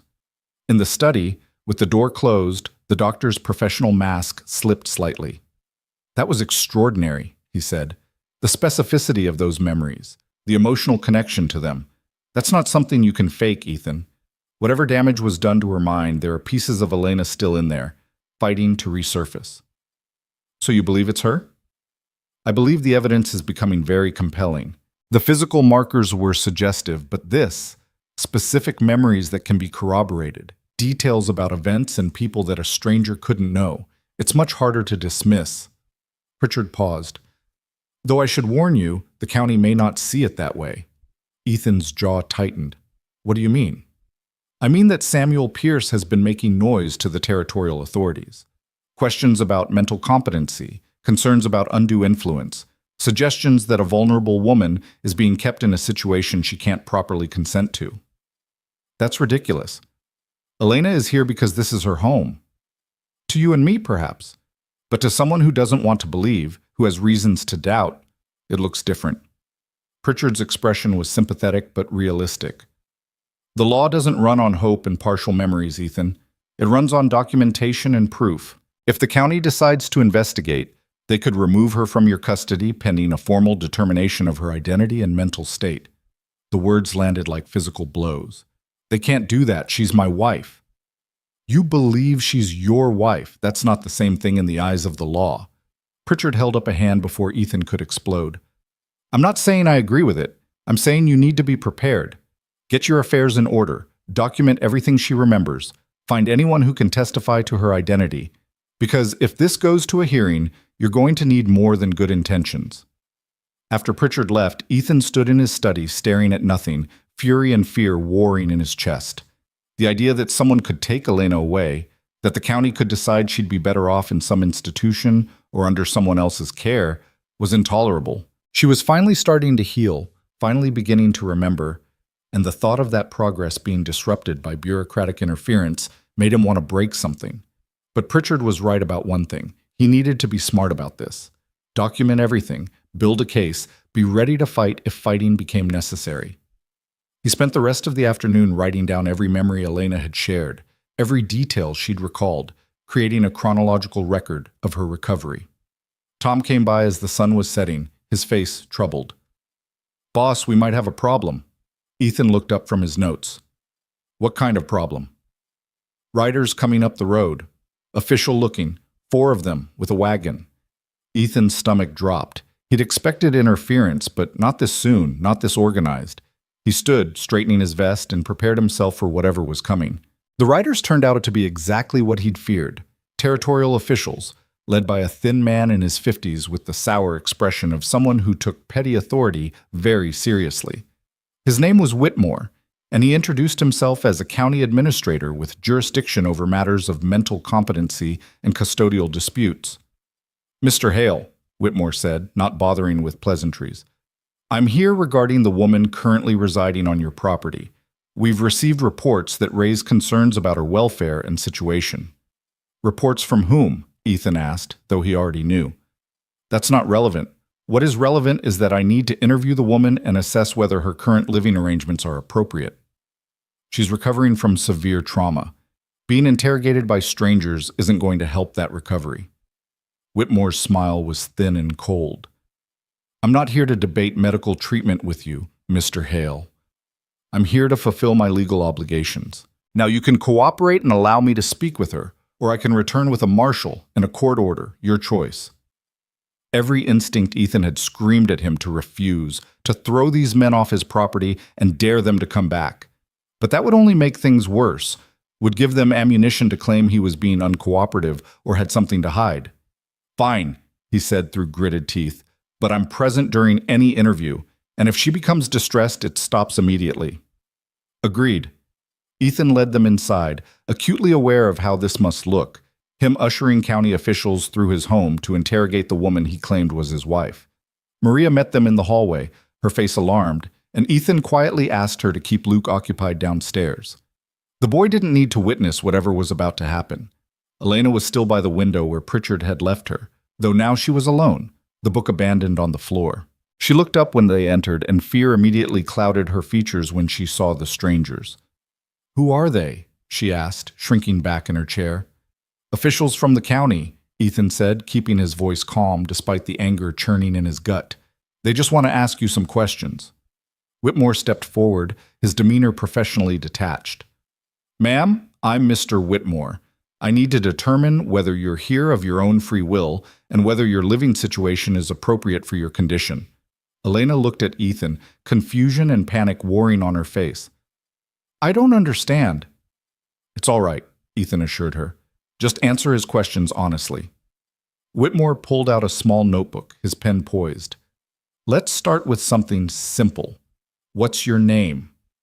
Elena's mouth opened, closed, opened again. Ethan could see her struggling, searching through the fog for something solid to grasp. I don't...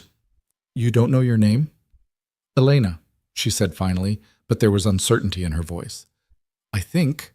They say I'm Elena. Who says that? She gestured toward Ethan. He does, and the boy.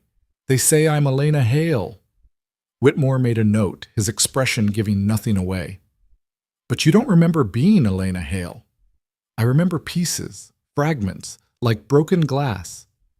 Her agitation was growing, her hands twisting the doll. Why are you asking me this? What do you want? I want to understand your situation, ma'am.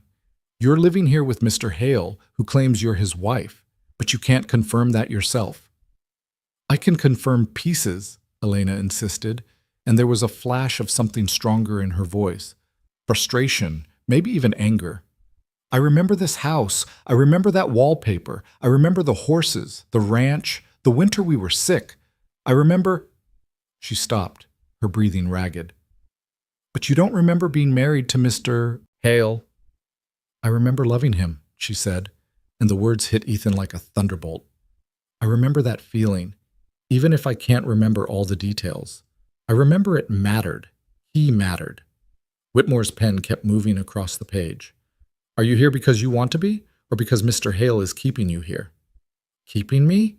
Elena's confusion was genuine. No, this is home. Where else would I go? There are facilities that specialize in caring for people with mental difficulties, places where you could receive proper medical attention. You want to take me away? The panic in Elena's voice was rising now, sharp and immediate. No, I won't go. You can't make me. Ma'am, please calm down. She said no, Ethan interrupted, moving between Whitmore and Elena. You heard her. She wants to stay here. Mr. Hale, a woman in her condition isn't capable of making informed decisions about her own welfare. That's precisely why my office exists, to protect vulnerable individuals from situations that may not be in their best interest. Her best interest is to be with her family, in her home, where she feels safe, not locked up in some institution surrounded by strangers. Whitmore's expression hardened. You're emotionally compromised, Mr. Hale. You want this woman to be your wife so badly that you're willing to overlook the very real possibility that she's not. That she's a mentally ill vagrant who needs professional care, not whatever this is. The accusation hung in the air, ugly and sharp. Ethan's hands clenched into fists, and it took every ounce of control he had not to physically throw the man out of his house. Get out, he said, his voice dangerously quiet. Mr. Hale, I said get out. You've conducted your interview. She said she wants to stay. That's all you need to know. Whitmore stood his ground. I have the authority to remove her immediately if I believe she's in danger or being unduly influenced. On what grounds? She's being fed, clothed, cared for by a doctor, and allowed to recover in peace. There's no abuse, no coercion, no danger. You have nothing. I have a woman who can't remember her own name living with a man who has a vested interest in claiming she's someone she may not be. Whitmore closed his notebook with a sharp snap. I'm going to recommend to the territorial court that she be placed in protective custody pending a formal competency hearing.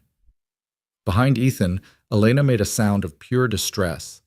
When he turned, he saw her face had gone white, her eyes wide with the kind of primal fear that transcended reason or memory. Please, she whispered, please don't let them take me. I can't go back to being lost. Please. Something in Ethan broke open at the raw terror in her voice. All the careful control, all the strategic thinking about documentation and legal proceedings, none of it mattered in the face of her fear. They're not taking you anywhere, he said firmly. then turned back to Whitmore. You want to remove her? You're going to need that court order you mentioned. Until you have one, she stays here. That can be arranged very quickly, Mr. Hale. Then arrange it, but you're leaving my property now.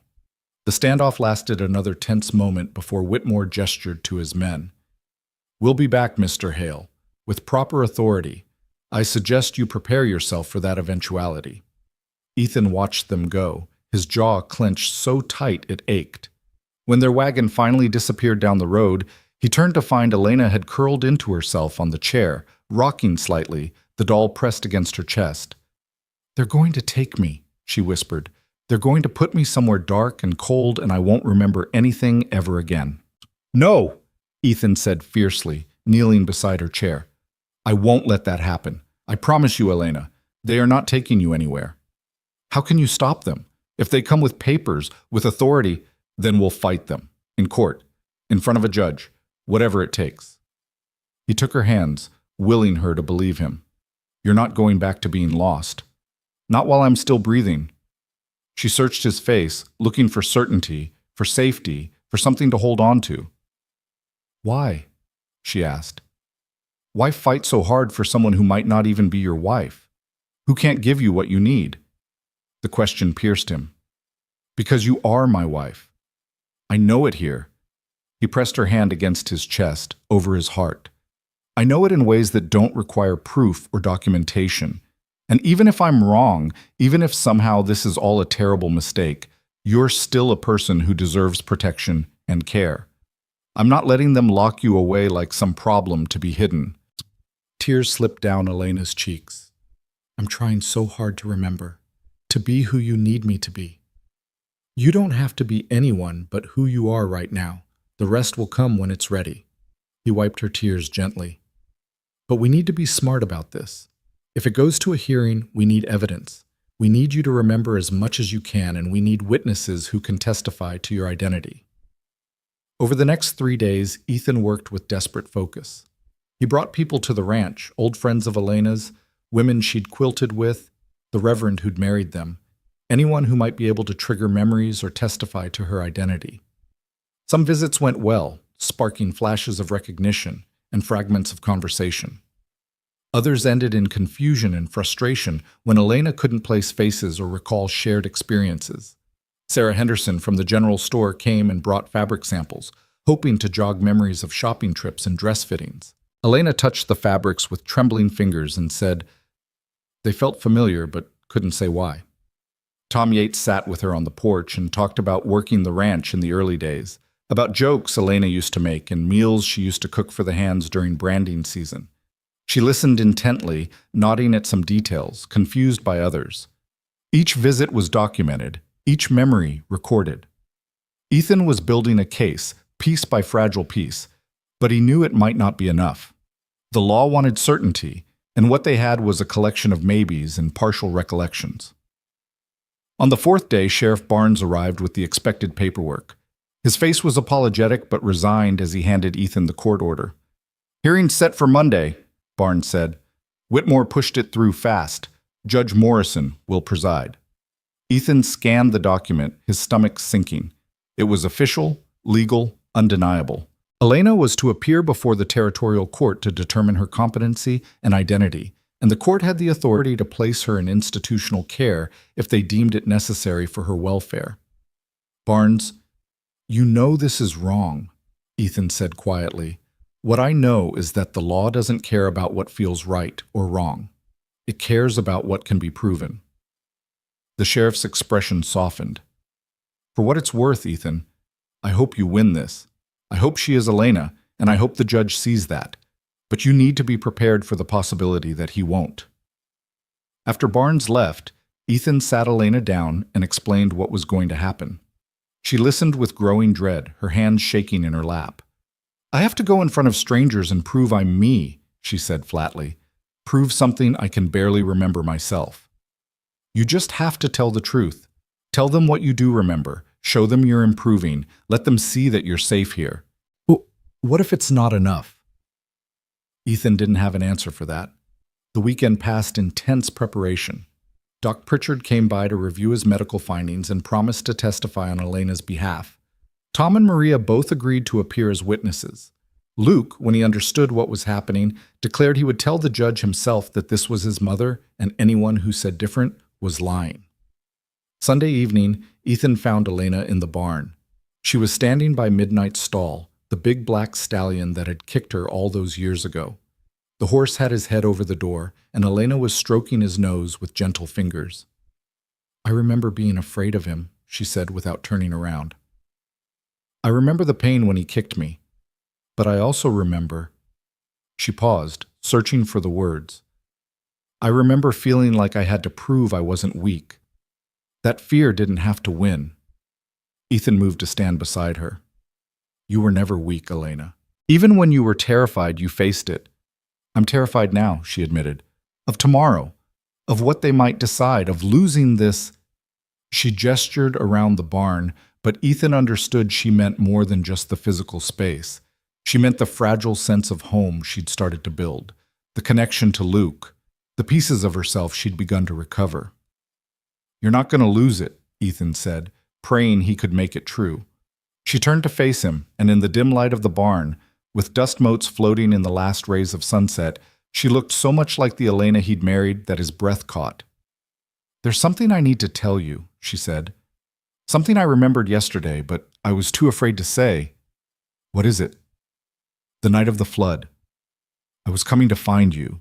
There was something important, something I needed to tell you, and I couldn't wait." Her eyes filled with tears. "But I can't remember what it was. I just remember it mattered, and I thought if I could just reach you, everything would be all right. And then the water came, and everything went dark. And when I woke up, I didn't know who I was or where I belonged." Ethan pulled her into his arms, holding her while she cried against his chest. "You belong here," he said into her hair. "You've always belonged here. The water tried to take that away, but it failed. You found your way back." "Did I?" Her voice was muffled against his shirt. "Or did Luke find me? Did you claim me not because you were certain, but because you needed to believe?" "Does it matter?" She pulled back to look at him. "Doesn't it?" "No," Ethan said firmly. "What matters is that you're here now, and you're healing, and we're not giving up. Not on you, not on us, not on the possibility that every memory you recover brings you closer to being whole again." Monday morning arrived with brutal inevitability. Ethan dressed in his best suit, the one he wore to important business meetings and town council hearings. Elena wore a dress Maria had altered to fit her thinner frame, her hair braided neatly, her hands clasped tight around the doll she refused to leave behind. Luke wanted to come, but Ethan insisted he stay at the ranch with Maria. The boy's testimony, however heartfelt, would carry little weight with the court, and Ethan didn't want him to witness his mother being interrogated and potentially taken away. The territorial courthouse was a 2-story brick building in the center of Dry Creek Valley, imposing in its authority despite its modest size. A crowd had gathered, news of the hearing had spread, and it seemed like half the county had turned out to watch the spectacle of Ethan Hale fighting to keep the woman he claimed was his wife. Judge Morrison was a stern man in his 60s, with iron gray hair and the no-nonsense demeanor of someone who'd spent decades sorting truth from lies. He listened to Whitmore's opening statements with a face that revealed nothing, then turned his attention to Elena. "Mrs. Hale, or whoever you are, do you understand why you're here today?" Elena stood, her voice soft but steady. "They want to know if I'm Elena Hale. They want to know if I should be allowed to stay with my family or be sent away." "And what do you say to that?" "I say—" She paused, gathering courage. "I say I am Elena Hale. I can't prove it the way they want, with perfect memories and clear recollections. But I know this. I know Ethan's face, even through the fog. I know my son's voice. I know the smell of the ranch, the feel of my own home. I know I belong there, even if I can't explain how I know." Morrison made a note. "You tell me anything specific about your life before the flood, anything that would verify your identity." And so Elena began to speak. Haltingly at first, then with growing confidence, she pulled fragments from her broken memory. She described the wedding ceremony, getting details wrong, but the emotions right. She talked about Luke's birth, about the terror and joy mixed together. She named horses, described rooms in the house, recalled conversations and arguments in quiet moments that only she and Ethan would have known about. It wasn't perfect. She confused dates, mixed up sequences of events, contradicted herself occasionally. But the core truth of her experiences rang through every word, and Ethan watched the judge's expression shift from skepticism to something that might have been consideration. When Elena finished, Morrison called Doc Pritchard to the stand. The doctor testified about her physical condition, the scars that matched Elena's known injuries, the gradual improvement in her mental state. In your professional opinion, Dr. Pritchard, is this woman Elena Hale? I believe the evidence strongly suggests that she is, Your Honor. The physical markers, the specific memories, the emotional connections, all of it points to a woman recovering from severe trauma, not an imposter. Tom took the stand next, his testimony simple and direct. I knew Mrs. Hale for 5 years before the flood. This woman has her face, her voice, and she knows things about this ranch that a stranger wouldn't know. She might be broken, but she's Elena Hale nonetheless. Whitmore cross-examined each witness, trying to poke holes in their certainty, to suggest alternative explanations for every piece of evidence, but his arguments felt increasingly thin against the weight of accumulated testimony. Finally, Morrison turned to Ethan. Mr. Hale, you've built your case on fragments and faith. What happens if this woman never fully recovers? What if she stays exactly as she is now, confused, uncertain, dependent on others for basic care? Ethan stood, meeting the judge's eyes. Then I'll care for her exactly as I would have cared for Elena if she'd come home whole. She's my wife, Your Honor. In sickness and in health, that's what I promised. The fact that the sickness is in her mind rather than her body doesn't change my obligation. And if the court determines she's not your wife, if we decide the evidence is insufficient, then she's a woman who desperately needs help, who's found safety and healing in my home, and I'll continue providing that help for as long as she needs it. Ethan's voice hardened with determination. Either way, I'm not letting her be locked away in some institution to finish the job the river started. Morrison was silent for a long moment, his fingers steepled beneath his chin. Then he spoke, his voice carrying the weight of authority. This court finds the evidence, while imperfect, to be compelling. The physical markers, the specific memories, the testimony of credible witnesses, all point to a reasonable conclusion that this woman is, in fact, Elena Hale, suffering from severe psychological trauma related to her ordeal. He looked at Elena directly. Mrs. Hale, you are free to remain with your husband. However, you will be required to continue treatment with Dr. Pritchard, and this court reserves the right to revisit this decision if circumstances change. Do you understand? Yes, Elena whispered, tears streaming down her face. Yes, Your Honor. Thank you. The courtroom erupted in murmurs. Whitmore's face went red with anger, but he had no grounds to object to a judge's ruling. Morrison banged his gavel, called for order, and declared the matter settled. Outside, in the bright afternoon sun, Ethan pulled Elena close while well-wishers crowded around them. Some offered congratulations, others simply nodded in acknowledgement. The town had its answer now, official and legal, and whether everyone believed it or not, they would have to accept it. It's over, Elena said, clutching Ethan's hand like a lifeline. They can't take me away now. No, Ethan agreed. They can't. You're home, Elena. You're finally home. And for the first time since that impossible Sunday when Luke had whispered 4 words that changed everything, Ethan allowed himself to believe it completely. The woman beside him was his wife, broken, healing, but undeniably his. The river had tried to take her. The world had tried to forget her, but she'd survived it all and found her way back. Now they just had to learn how to live with the scars they both carried. The ride back to the ranch was quiet, but it was a different kind of silence than the one that had filled the wagon on the journey into town.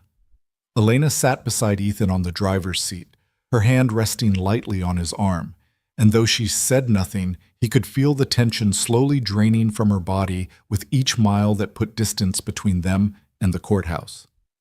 When the ranch house came into view, Luke burst from the front door and ran down the road to meet them, Maria following at a more dignified pace. The boy's face was alight with questions and hope, and the moment the wagon stopped, He was climbing up to throw his arms around Elena. Did you win? Are you staying? What did the judge say?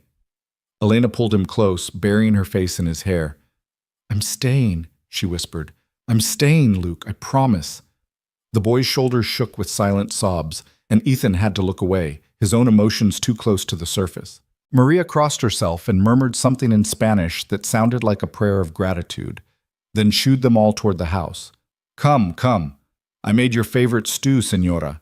You need to eat, build your strength. That evening felt different than any that had come before. There was a lightness in the house, a sense of possibility that hadn't existed when every day carried the threat of Elena being taken away. Luke insisted on sitting between his parents at dinner, one hand holding Elena's and the other reaching occasionally to touch Ethan's arm, as if reassuring himself they were both real and present. Elena ate more than Ethan had seen her consume at one meal, and though her hand still trembled slightly when she lifted her spoon, there was color in her cheeks and a spark in her eyes that spoke of something beyond mere survival. Tell me about the ranch, she said suddenly, looking at Ethan. Tell me what's changed since before. Ethan set down his fork, considering. The South Pasture has a new irrigation system. Tom designed it 2 years ago, cuts the water waste by half. We've got twice the head of cattle we had 7 years ago, and we started breeding quarter horses 3 summers back. Quarter horses, Elena repeated, and something flickered across her face. I always wanted to try breeding horses, said we should diversify, not put all our investment in beef. I remember, Ethan said quietly. You were right. The horses have been profitable. She smiled then, small and uncertain, but genuine. I was always right about the business side. You were better with the animals, but I could read a ledger. It was such a casual statement, delivered with such natural confidence that it took Ethan's breath away. For a moment, she wasn't the broken woman who'd appeared on the street or the confused patient struggling through recovery. She was just Elena, stating a simple truth about their partnership. Yes, he managed. You could. Luke looked between them, his young face glowing. Do you remember other things? About before? Elena's smile faded slightly as she considered. Pieces. It's like looking at a quilt where half the patches are missing. I can see the pattern trying to emerge, but there are holes everywhere. She touched Luke's cheek gently. But some pieces are clearer than others. I remember being so afraid when you were born, afraid I wouldn't know how to be a mother, and then you were there, so small and perfect, and I thought my heart might break from loving you so much. Luke's eyes filled with tears. I love you too, Ma. I never stopped, even when Father said you were gone. Ethan felt the weight of those words, the implicit accusation beneath them. He'd told Luke his mother was dead, had insisted on it even when the boy's instincts told him otherwise. Looking at them now, at the bond that had survived 7 years of separation and trauma, he understood how wrong he'd been to try to force acceptance of that loss. After dinner, while Maria cleared the table and Luke reluctantly headed upstairs to prepare for bed, Ethan and Elena sat together on the porch. The evening air was cool, carrying the scent of hay and horses and the distant promise of rain. Elena had wrapped herself in one of the shawls Maria had given her, and she stared out at the darkening landscape with an expression Ethan couldn't quite read. It feels right, she said finally. Being here. Even when I can't remember why, it feels right. That's something, Ethan offered. Is it enough? The question hung between them, heavy with implications. Enough for what? For him? For their marriage? For the life they were trying to rebuild from fragments? Elena, he said carefully, I don't expect you to be the person you were before the river. I'm not trying to recreate something that's gone. Whatever we build now, it starts from where we are. She turned to look at him, her eyes searching his face. And where are we, Ethan? Really? You've claimed me as your wife, fought for me, protected me. But we're strangers, aren't we? I can't remember our wedding night, or our first kiss, or any of the 1,000 small moments that make up a marriage. How do we move forward from that? The same way we'd move forward from any loss, Ethan said. One day at a time. One memory at a time. And if the old memories never come back completely, then we make new ones. Is that what you want? To start over with someone who looks like your wife but can't be what she was. Ethan reached out and took her hand, feeling the familiar and unfamiliar weight of it in his palm. I want you to heal. I want Luke to have his mother. And yes, I want... He stopped, swallowed hard. I want the chance to do better than I did before. To be the husband you needed and deserved. You think you failed me. It wasn't a question. I know I did. I should have kept looking, should have searched longer, farther, should have refused to believe you were gone until I had proof. Instead, I gave up and buried myself in work and told myself I was moving on. The confession tasted bitter. You were out there somewhere, lost and alone, and I stopped searching. Elena was quiet for a long moment, her thumb absently rubbing across his knuckles. I don't remember enough to judge you for that, she said finally. And even if I could, what would be the point? We can't change what happened. We can only decide what happens next. What do you want to happen next? She considered this, her gaze drifting back to the horizon. I want to remember more. I want to wake up one morning and know who I am without having to search for it. I want to look at Luke and remember every moment of his life, not just fragments. And I want... She paused, vulnerability clear in her voice. I want to not be so afraid all the time. Afraid of what? Of forgetting again, of the darkness coming back, of waking up and not knowing where I am or who these people are who say they love me. Her hand tightened on his. Sometimes I panic in the middle of the night, convinced this is all a dream, and I'm going to wake up on that riverbank again, lost and broken. Ethan pulled her closer, wrapping his arm around her shoulders. You're not going back to the river, Elena. I promise you that. You can't promise that, she said softly. My mind is damaged, Ethan. Doc Pritchard said so. What if I get worse instead of better? What if the memories never come back? What if I'm like this forever? Then you're like this forever, and we deal with it. He said it with more confidence than he felt, but he meant every word. I didn't fight the county just to abandon you when things get difficult. She turned in his arms, studying his face in the fading light. You're a better man than you think you are. I'm trying to be the man you needed me to be 7 years ago. Maybe that's not the man I need now, Elena said. Maybe I need someone who can accept that I'm broken and not try to fix me. Someone who can be patient with the gaps and gentle with the fear. I can do that, Ethan said. I'm learning to do that. They sat together in the gathering darkness, holding each other against the uncertainties that lay ahead. And for the first time since Elena's return, Ethan allowed himself to think beyond the immediate crises. The court had ruled in their favor. The town would have to accept it.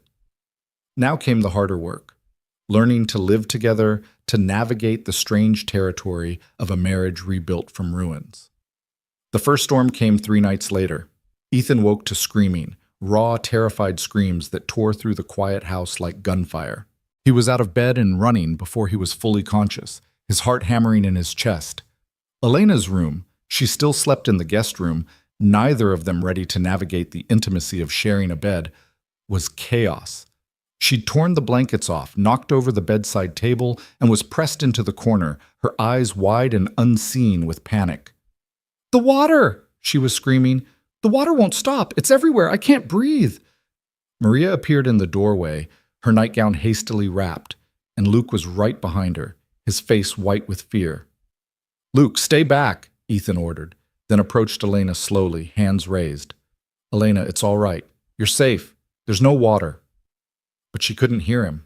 She was somewhere else entirely, trapped in the nightmare of the flood, reliving whatever horrors the river had inflicted. When Ethan tried to touch her shoulder, she lashed out, catching him across the face hard enough to split his lip. "Don't let me drown," she sobbed. "Please, please don't let me drown." "You're not drowning," Ethan said, tasting blood. "Elena, look at me. Focus on my voice. You're in the ranch house. You're safe. The river is miles away." It took 20 minutes to bring her back. 20 minutes of patient repetition, of Ethan talking steadily about where they were and what was real, of Maria lighting every lamp in the room to chase away the darkness that fed Elena's terror. Finally, the panic began to recede. Elena's breathing slowed, her eyes regained focus, and she collapsed against the wall, shaking violently. "I'm sorry," she whispered. "I'm so sorry." "You have nothing to apologize for." Ethan said, though his cheek was throbbing where she'd struck him. Luke pushed past Maria and threw himself at his mother, wrapping his small arms around her. "It's okay, Ma. The bad dream can't hurt you. We won't let it." Elena clung to the boy, and Ethan watched as Luke's presence grounded her in a way his words hadn't been able to. There was something about the child, some connection that ran deeper than memory or reason, that could reach Elena even in her darkest moments. After Maria took Luke back to bed and Elena was settled again, Ethan sat with her in the lamplight. Her face was tear-stained and exhausted, but calmer. "It was so real," she said quietly. "I was back in the water, and it was pulling me under, and I couldn't remember how to swim. I couldn't remember anything except being afraid." "How often does this happen?" She looked away, ashamed. "Most nights. Sometimes I can pull myself out of it before it gets bad. Tonight I couldn't." "Why didn't you tell me?" "Because you'd already sacrificed so much. I didn't want you to know how broken I really am." Her voice cracked. "You fought the county for me. You stood up in court and claimed me as your wife. And this is what you get, a woman who screams in the night and can't tell the difference between past and present." Ethan reached out and lifted her chin, forcing her to meet his eyes. "You listen to me, Elena Hale. You are not broken. You're healing from something that would have destroyed most people.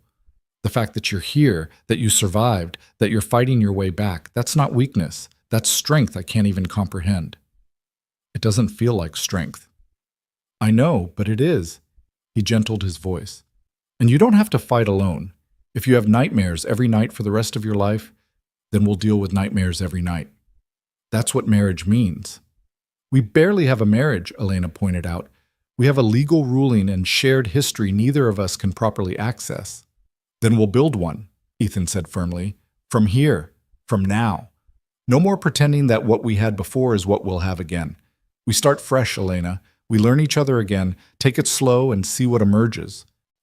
She studied his face, and he could see her weighing his words, testing them for sincerity. "You really mean that?" "Every word." "What if I can't be a proper wife to you? What if the intimacy, what if I can't—" "Then we don't," Ethan interrupted before she could finish articulating the fear. "Elena, I'm not expecting you to share my bed or play a role you're not ready for. Right now, I just want you to feel safe. Everything else can wait." The relief in her expression was almost painful to see. "Thank you," she whispered. They talked through the rest of the night, Elena gradually opening up about the terrors that plagued her sleep and the gaps that frustrated her waking hours. She remembered fragments of their life together but couldn't string them into a coherent narrative. She knew she loved Luke with a fierceness that transcended memory, but couldn't recall his first word or first step. She recognized the ranch as home, but got lost in rooms she should have known by heart. "It's like being a ghost," she said as dawn began to break. "Walking through a life that should be mine, but feeling like I'm on the outside looking in." "You're not a ghost," Ethan assured her. "You're real and present and here. The rest will come with time." "And if it doesn't?" "Then it doesn't," he said simply. "We make new memories that are just as real as the old ones." In the weeks that followed, they settled into a new rhythm. Ethan moved his work schedule around to spend more time at the house, teaching Elena about the ranch operations and slowly rebuilding the partnership they'd once had. She proved to have an instinct for the business side that matched what he remembered, suggesting improvements to the books, pointing out inefficiencies in their supply chain, analyzing market trends with a sharp eye that emerged despite her damaged memory. "See?" Ethan said one afternoon as they reviewed the quarterly accounts. "You still have it, the head for numbers." Elena smiled, pleased with herself. "It feels natural, like my hands remember even when my mind doesn't." Luke became her constant companion, chattering about his school lessons and his friends and the horse he hoped to learn to ride next year. Elena listened with rapt attention, soaking up every detail about the son she'd missed so much of. Slowly, she began to share stories too, fragments of memory that surfaced unexpectedly, triggered by Luke's words or actions. "You used to sing to me," Luke said one evening, "before bed. Do you remember the song?" Elena's face went distant, searching. Then, hesitantly, she began to hum. The melody was rough and uncertain at first, but it was the same one she'd been humming since the day Luke found her on the street. As she hummed, words began to emerge, a lullaby about stars and dreams and keeping watch through the night. Luke's face lit up with recognition. That's it. That's the song. I remember, Elena breathed, wonder in her voice. I remember singing this. I remember you wouldn't sleep unless I sang it 3 times, and I'd get so tired, but I never minded because you looked so peaceful when you finally closed your eyes. It was a small victory, but it felt enormous. Each recovered memory, no matter how minor, was proof that healing was possible, that the woman she'd been wasn't entirely lost. But the nightmares continued. Some nights were better than others. Elena would wake gasping but able to calm herself quickly. Other nights were as bad as that first storm, requiring hours of patient grounding before the terror released its grip. Ethan took to sleeping in the chair in her room, ready to help when the darkness came calling. You don't have to do this, Elena protested one night, seeing him settle into what had become his usual post. Yes, I do, Ethan said simply. You'll ruin your back sleeping in that chair. My back will survive. She was quiet for a moment, then asked the question that had clearly been weighing on her. When will you want more from me? More than this careful friendship we're building? Ethan considered his answer carefully. When you're ready to offer it, and not a moment before. That's not fair to you. Elena, 7 years ago I buried you, mourned you, accepted that I'd never see you again. Having you here, alive, healing, that's more than I ever dreamed possible. I'm not going to demand something you're not ready to give just because the law says you're my wife. Other men would, she pointed out. I'm not other men, and you're not. He stopped, searching for the right words. You're not an obligation I'm fulfilling or a possession I own. You're a person who's been through hell and survived. That deserves respect and patience, not demands and expectations. Tears slipped down Elena's cheeks. I don't know what I did to deserve you. You loved me, Ethan said quietly. Whatever else you can't remember, I remember that. You loved me enough to brave a storm to reach me, loved me enough to fight your way back through 7 years of darkness. That's more than most people get in a lifetime. The ranch work provided structure and purpose for Elena's days. Maria taught her to cook again, working through recipes that sometimes sparked flashes of muscle memory. Elena's hands seemed to know how to knead bread dough or season stew even when her conscious mind had no recollection of learning the skills. Tom Yates became an unexpected ally in her recovery. He'd approach her in the barn or the yard with casual questions about horses or ranch business, never pressing but always ready to fill in gaps when her memory faltered. He treated her not as an invalid or a mystery to be solved, but as the ranch co-owner she'd once been, and Elena responded to that respect with growing confidence. Tom thinks I should start working with the quarter horses, she told Ethan one evening. Says I have a good eye for bloodlines, even if I can't remember where I learned it. Do you want to? I think so. It would give me something that's mine, something I'm building now rather than trying to recover from before. She paused. Is that all right? If I create new things instead of just trying to resurrect old ones? More than all right, Ethan assured her. This ranch is as much yours as it is mine, Elena. Always has been, even when you were gone. Whatever you want to do with it, you have my full support. She started spending her mornings with the horses, learning their personalities and quirks, making notes about potential breeding pairs and training regimens. Ethan would find her in the corral, talking softly to a mare, or watching a colt run, and see glimpses of the woman she'd been, confident, capable, fully engaged with the world around her. But progress was never linear. For every good day, there were setbacks. Moments when Elena would forget where she was or why. Panic attacks triggered by unexpected sounds or smells. Crushing waves of grief for the years she'd lost and the memories she couldn't recover. The worst episode came on a Tuesday morning 6 weeks after the court hearing. Ethan found Elena in the kitchen, staring at a kettle on the stove with an expression of absolute terror. Elena, what's wrong? The kettle, she whispered. It's boiling. I can hear it, but I don't know. I don't know what I'm supposed to do with it. Ethan moved the kettle off the heat, trying to understand. You were making tea. Was I? She looked around the kitchen as if seeing it for the first time. I don't remember coming in here. I don't remember. Her breathing accelerated, panic setting in. Who are you? Why am I in this house? It was like watching her disappear before his eyes, the fragile progress of weeks evaporating in seconds.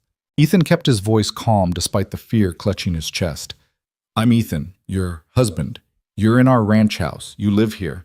You're safe. But Elena was shaking her head, backing away. No, I don't know you. I don't know this place. I need to leave. She made for the door, but Ethan stepped in front of her, careful not to touch or crowd. Elena, please, just listen to my voice. You know me. We've been rebuilding together. You remember the horses and Luke, Elena repeated, and something in her expression shifted. There's a boy. Luke. He's mine. Yes, your son. Our son. She stared at Ethan, struggling to connect the pieces. Slowly, agonizingly, recognition began to seep back into her eyes.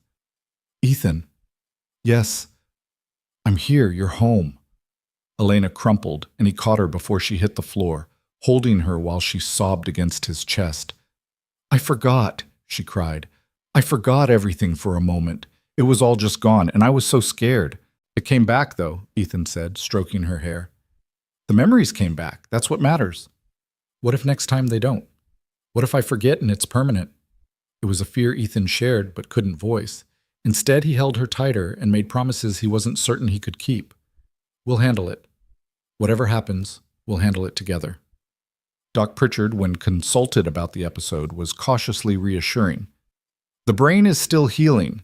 Sometimes the pathways get confused, connections break down temporarily. The fact that she recovered so quickly is actually a good sign. It means the memories are there, just occasionally difficult to access. Will it keep happening? Possibly. There's no way to predict. Trauma recovery isn't a straight line, Ethan. There will be setbacks and plateaus and leaps forward.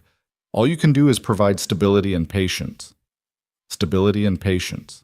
Ethan repeated the words to himself like a mantra during the difficult days that followed.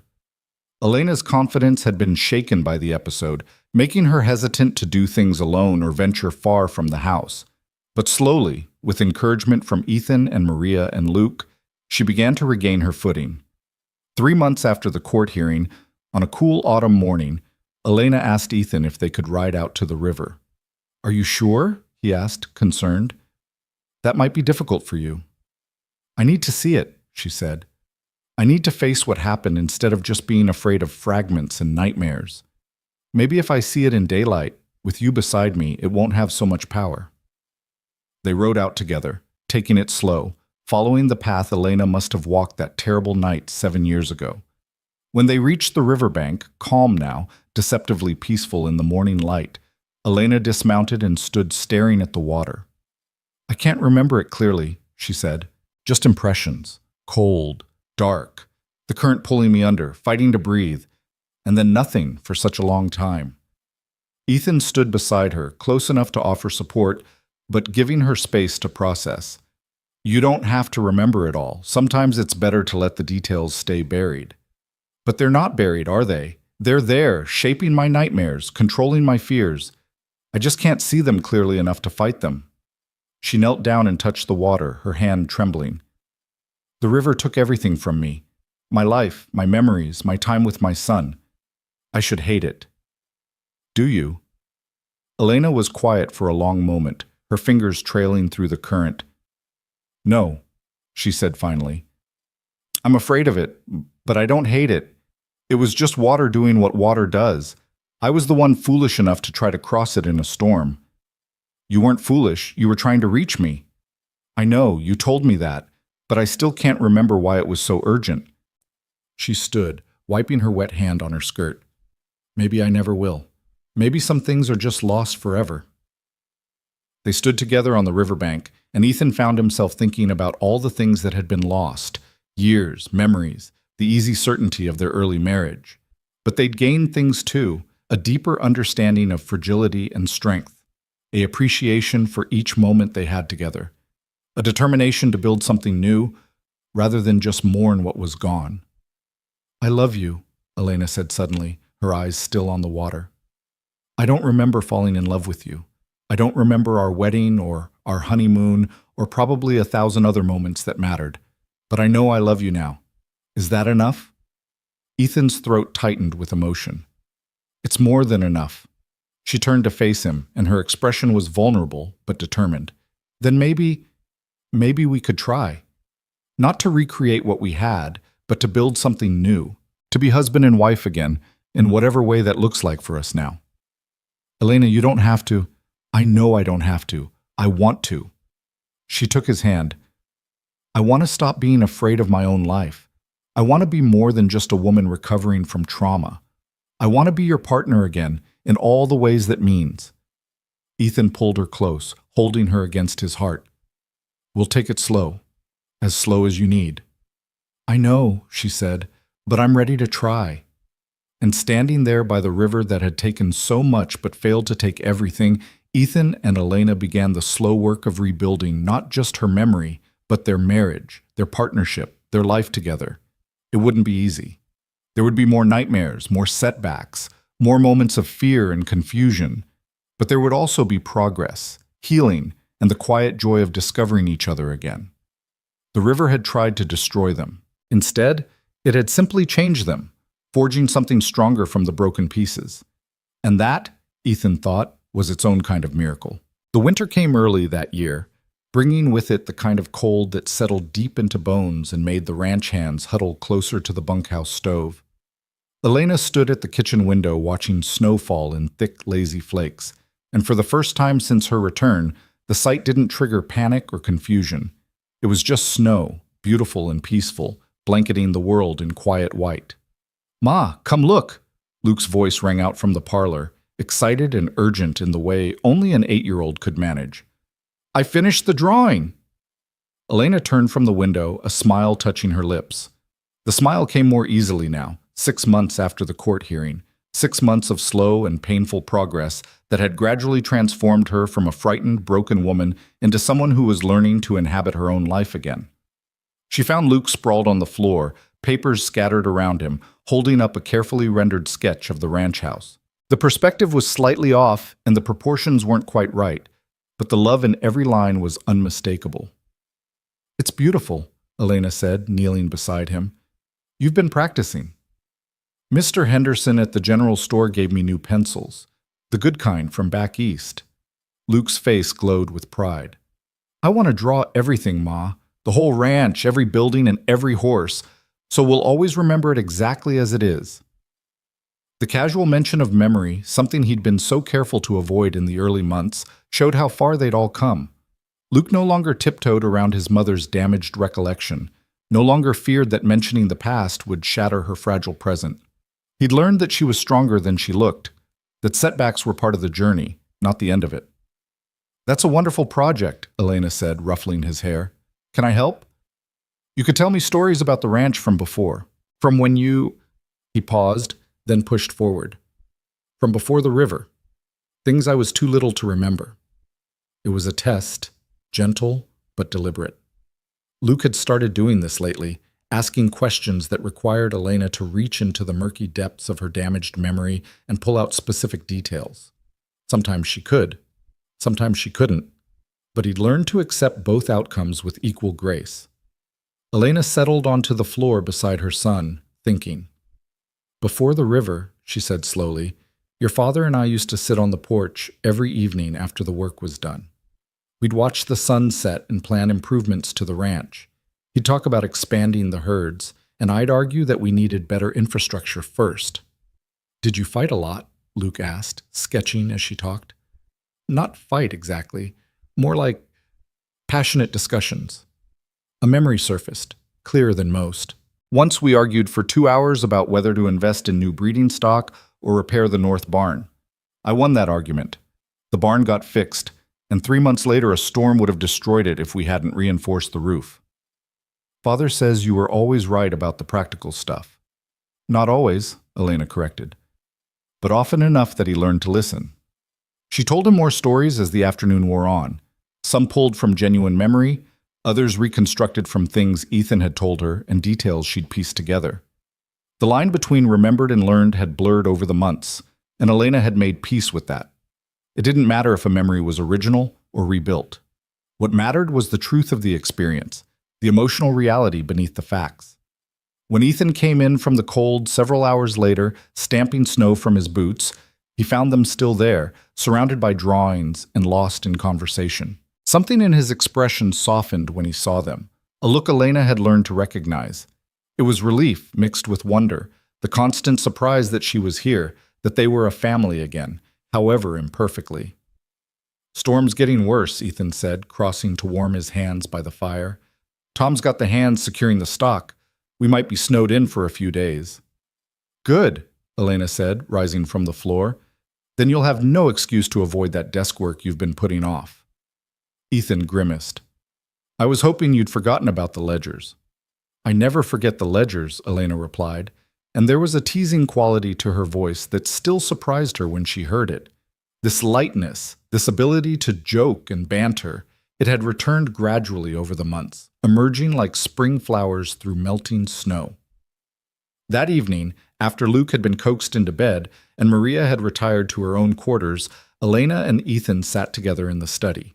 The ledgers were spread before them, numbers marching in neat columns, but neither was particularly focused on the work. Outside, the wind howled, driving snow against the windows with insistent fury. "This is how it was that night," Elena said quietly, her eyes on the storm. "The night I went into the river. Wind and rain so thick you couldn't see 3 feet in front of you." Ethan's hand stilled on the page.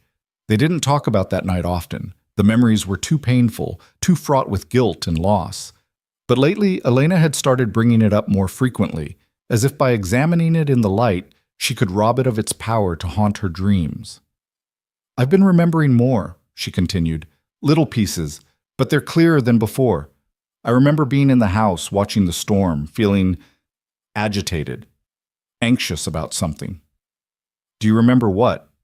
"No, that part's still blank." Her brow furrowed with concentration. "But I remember deciding I had to find you, had to reach you before something. And I remember thinking I could make it if I was careful, if I stayed to the high ground." "The river wasn't supposed to rise that fast," Ethan said, guilt thick in his voice. "I checked it that morning.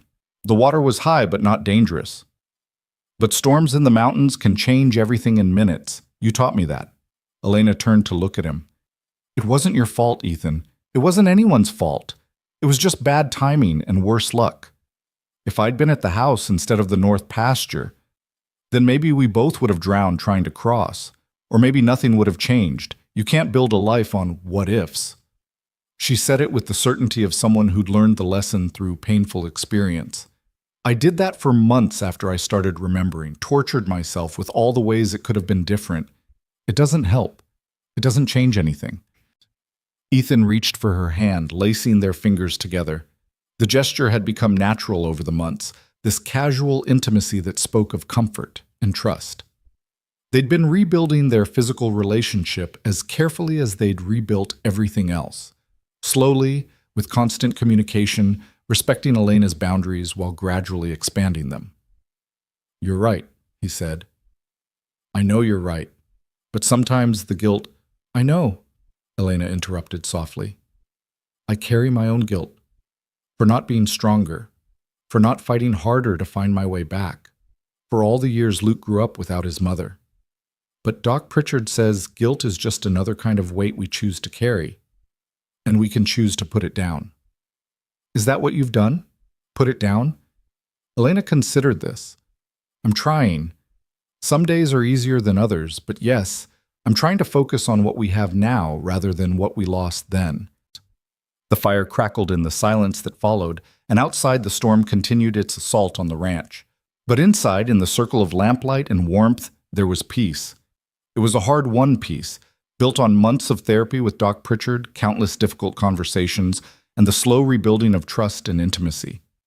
But it was real, and it was theirs. "I want to do something," Elena said suddenly. "Something symbolic, maybe, but important to me." "What's that?"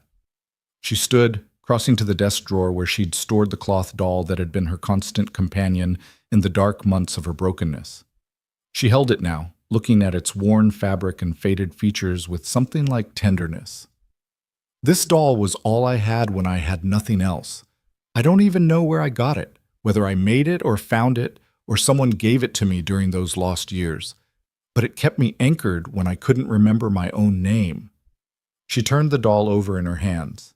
I don't need it anymore. I have real things to hold on to now, real people who anchor me. What do you want to do with it? Give it to Luke. Not as a toy, but as a reminder that even in the darkest times, even when everything seems lost, you can find something to hold on to, and that broken things can heal. Ethan's throat tightened with emotion. He'd treasure that. I know, Elena smiled. He treasures everything connected to this family. Sometimes I think he's afraid that if he doesn't hold on tight enough, it'll all disappear again. Can you blame him?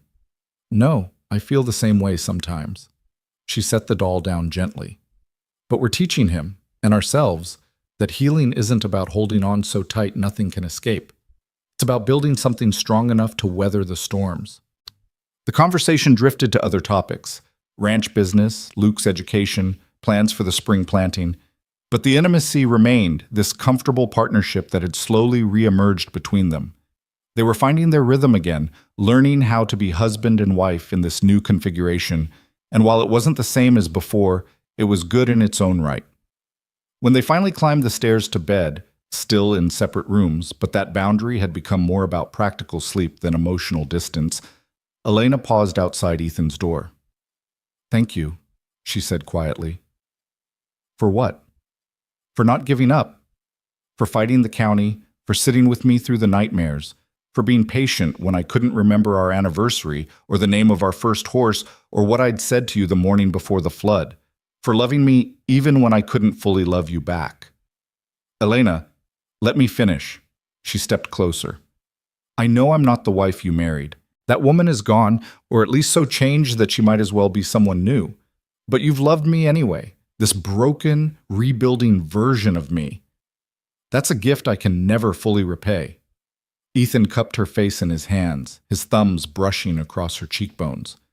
You don't owe me anything. We're building this together, remember?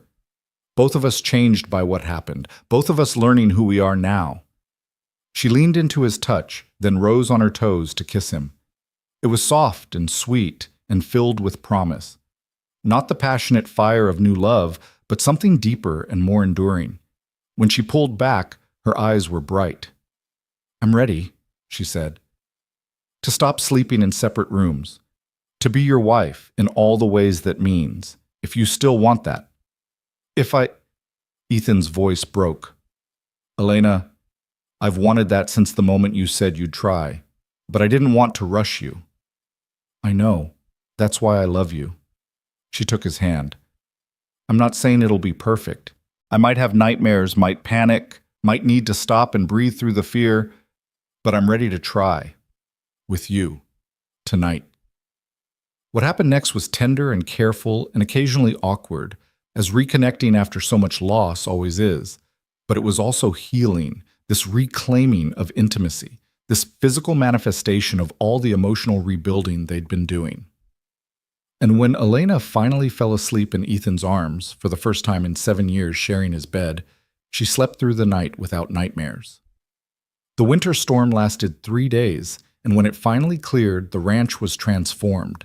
Snow lay thick across the fields, pristine and unmarked except for the paths the hands had cleared to the barn and bunkhouse.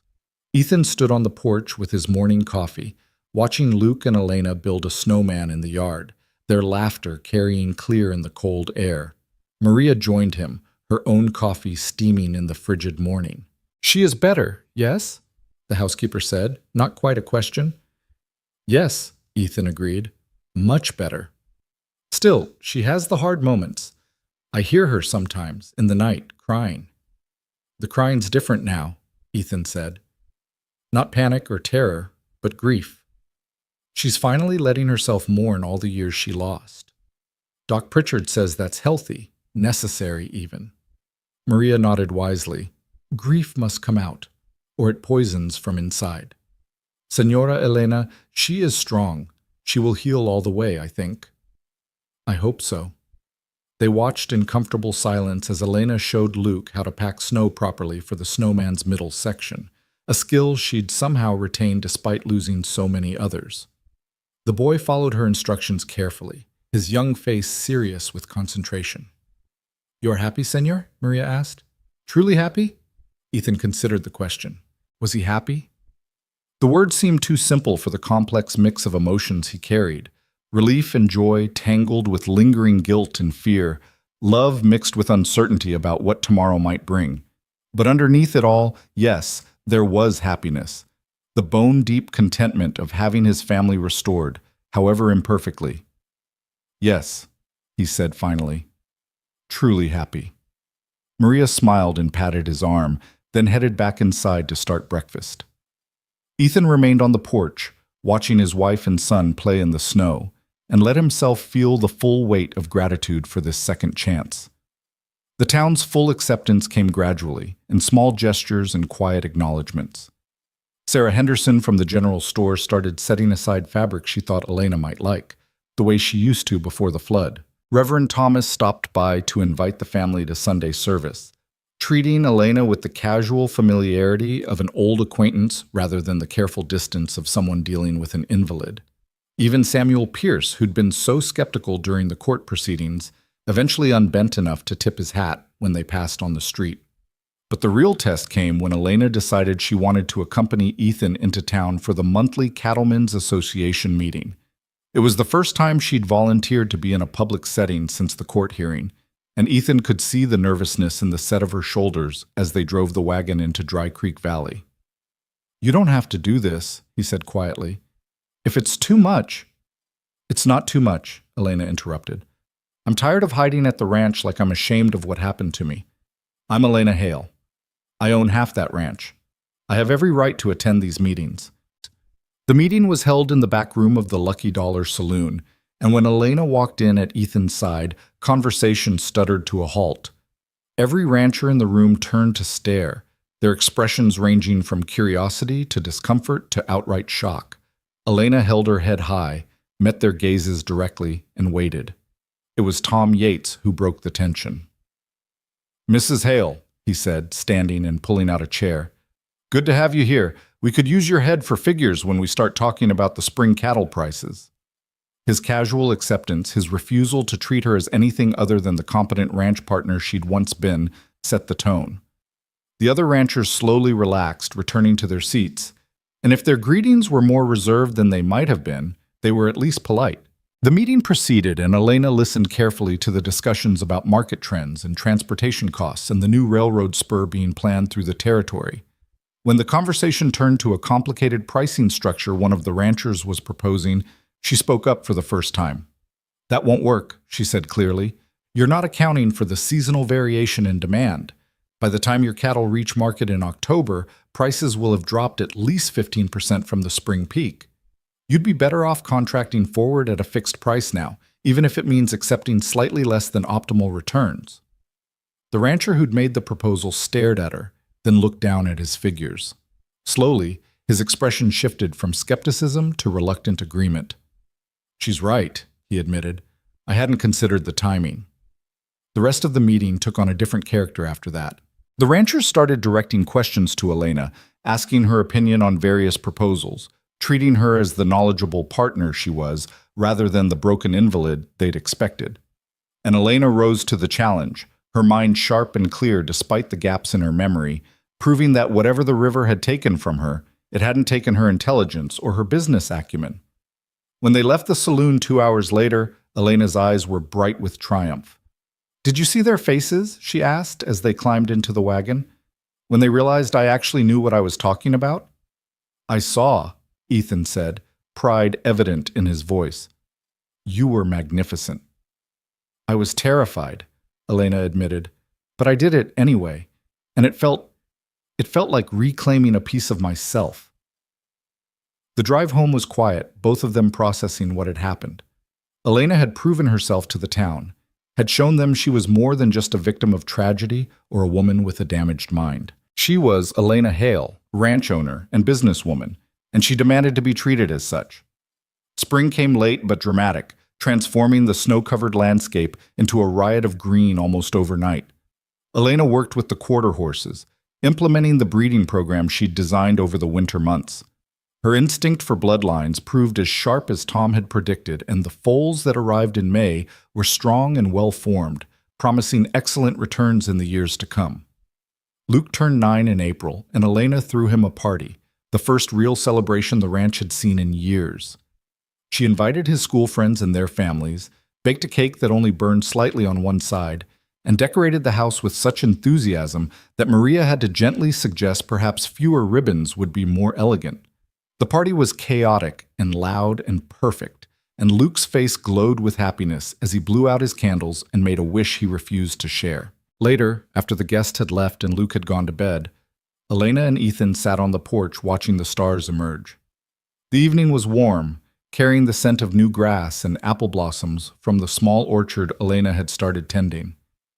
"He wished for the same thing he's wished for every year since I came back," Elena said suddenly. "What's that?" "For things to stay good, for our family to be whole and happy and together." She leaned against Ethan's shoulder. "He told me once when he thought I was asleep. He's afraid that one morning he'll wake up and it'll all have been a dream, that I'll be gone again, and you'll be sad again, and everything will go back to the way it was." "We should talk to him about that," Ethan said, concerned. "We should. But I also understand it. I'm afraid of the same thing sometimes, that I'll wake up and be back on that riverbank, lost and broken, and all of this will have been a beautiful dream my damaged mind created." "But you don't wake up on the riverbank," Ethan pointed out. "You wake up here, in our bed, safe and whole." "Whole is a strong word," Elena said with a wry smile. "But getting closer, yes." They sat in comfortable silence for a while, listening to the night sounds of the ranch. Cattle lowing in the distance, horses moving in the corral, the soft rustle of wind through the cottonwoods. This was home, solid and real and theirs. "I've been thinking," Elena said eventually, "about the thing I was trying to tell you that night. The urgent message that drove me into the storm." "Elena, you don't have to. I think I know what it was." She sat up, turning to face him. "I've been having these flashes, fragments of memory from that day. And I'm almost certain, I was coming to tell you I was pregnant again." Ethan's breath caught. "Pregnant? It makes sense. I was late, had been feeling ill in the mornings, and I remember the feeling of wanting to share news, important news, that couldn't wait." Her voice dropped. "I lost the baby in the river, or in the aftermath. I don't remember, but I must have. There was no pregnancy when I finally surfaced from the fog." The revelation settled over them, heavy with grief for a loss they'd never known to mourn. Another cost of the flood, another piece of their family swept away by the current. "I'm sorry," Ethan said, pulling her close.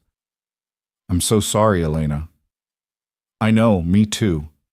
She was quiet against his chest, then added, "But we're still young enough. If we wanted to try again." "Is that what you want?"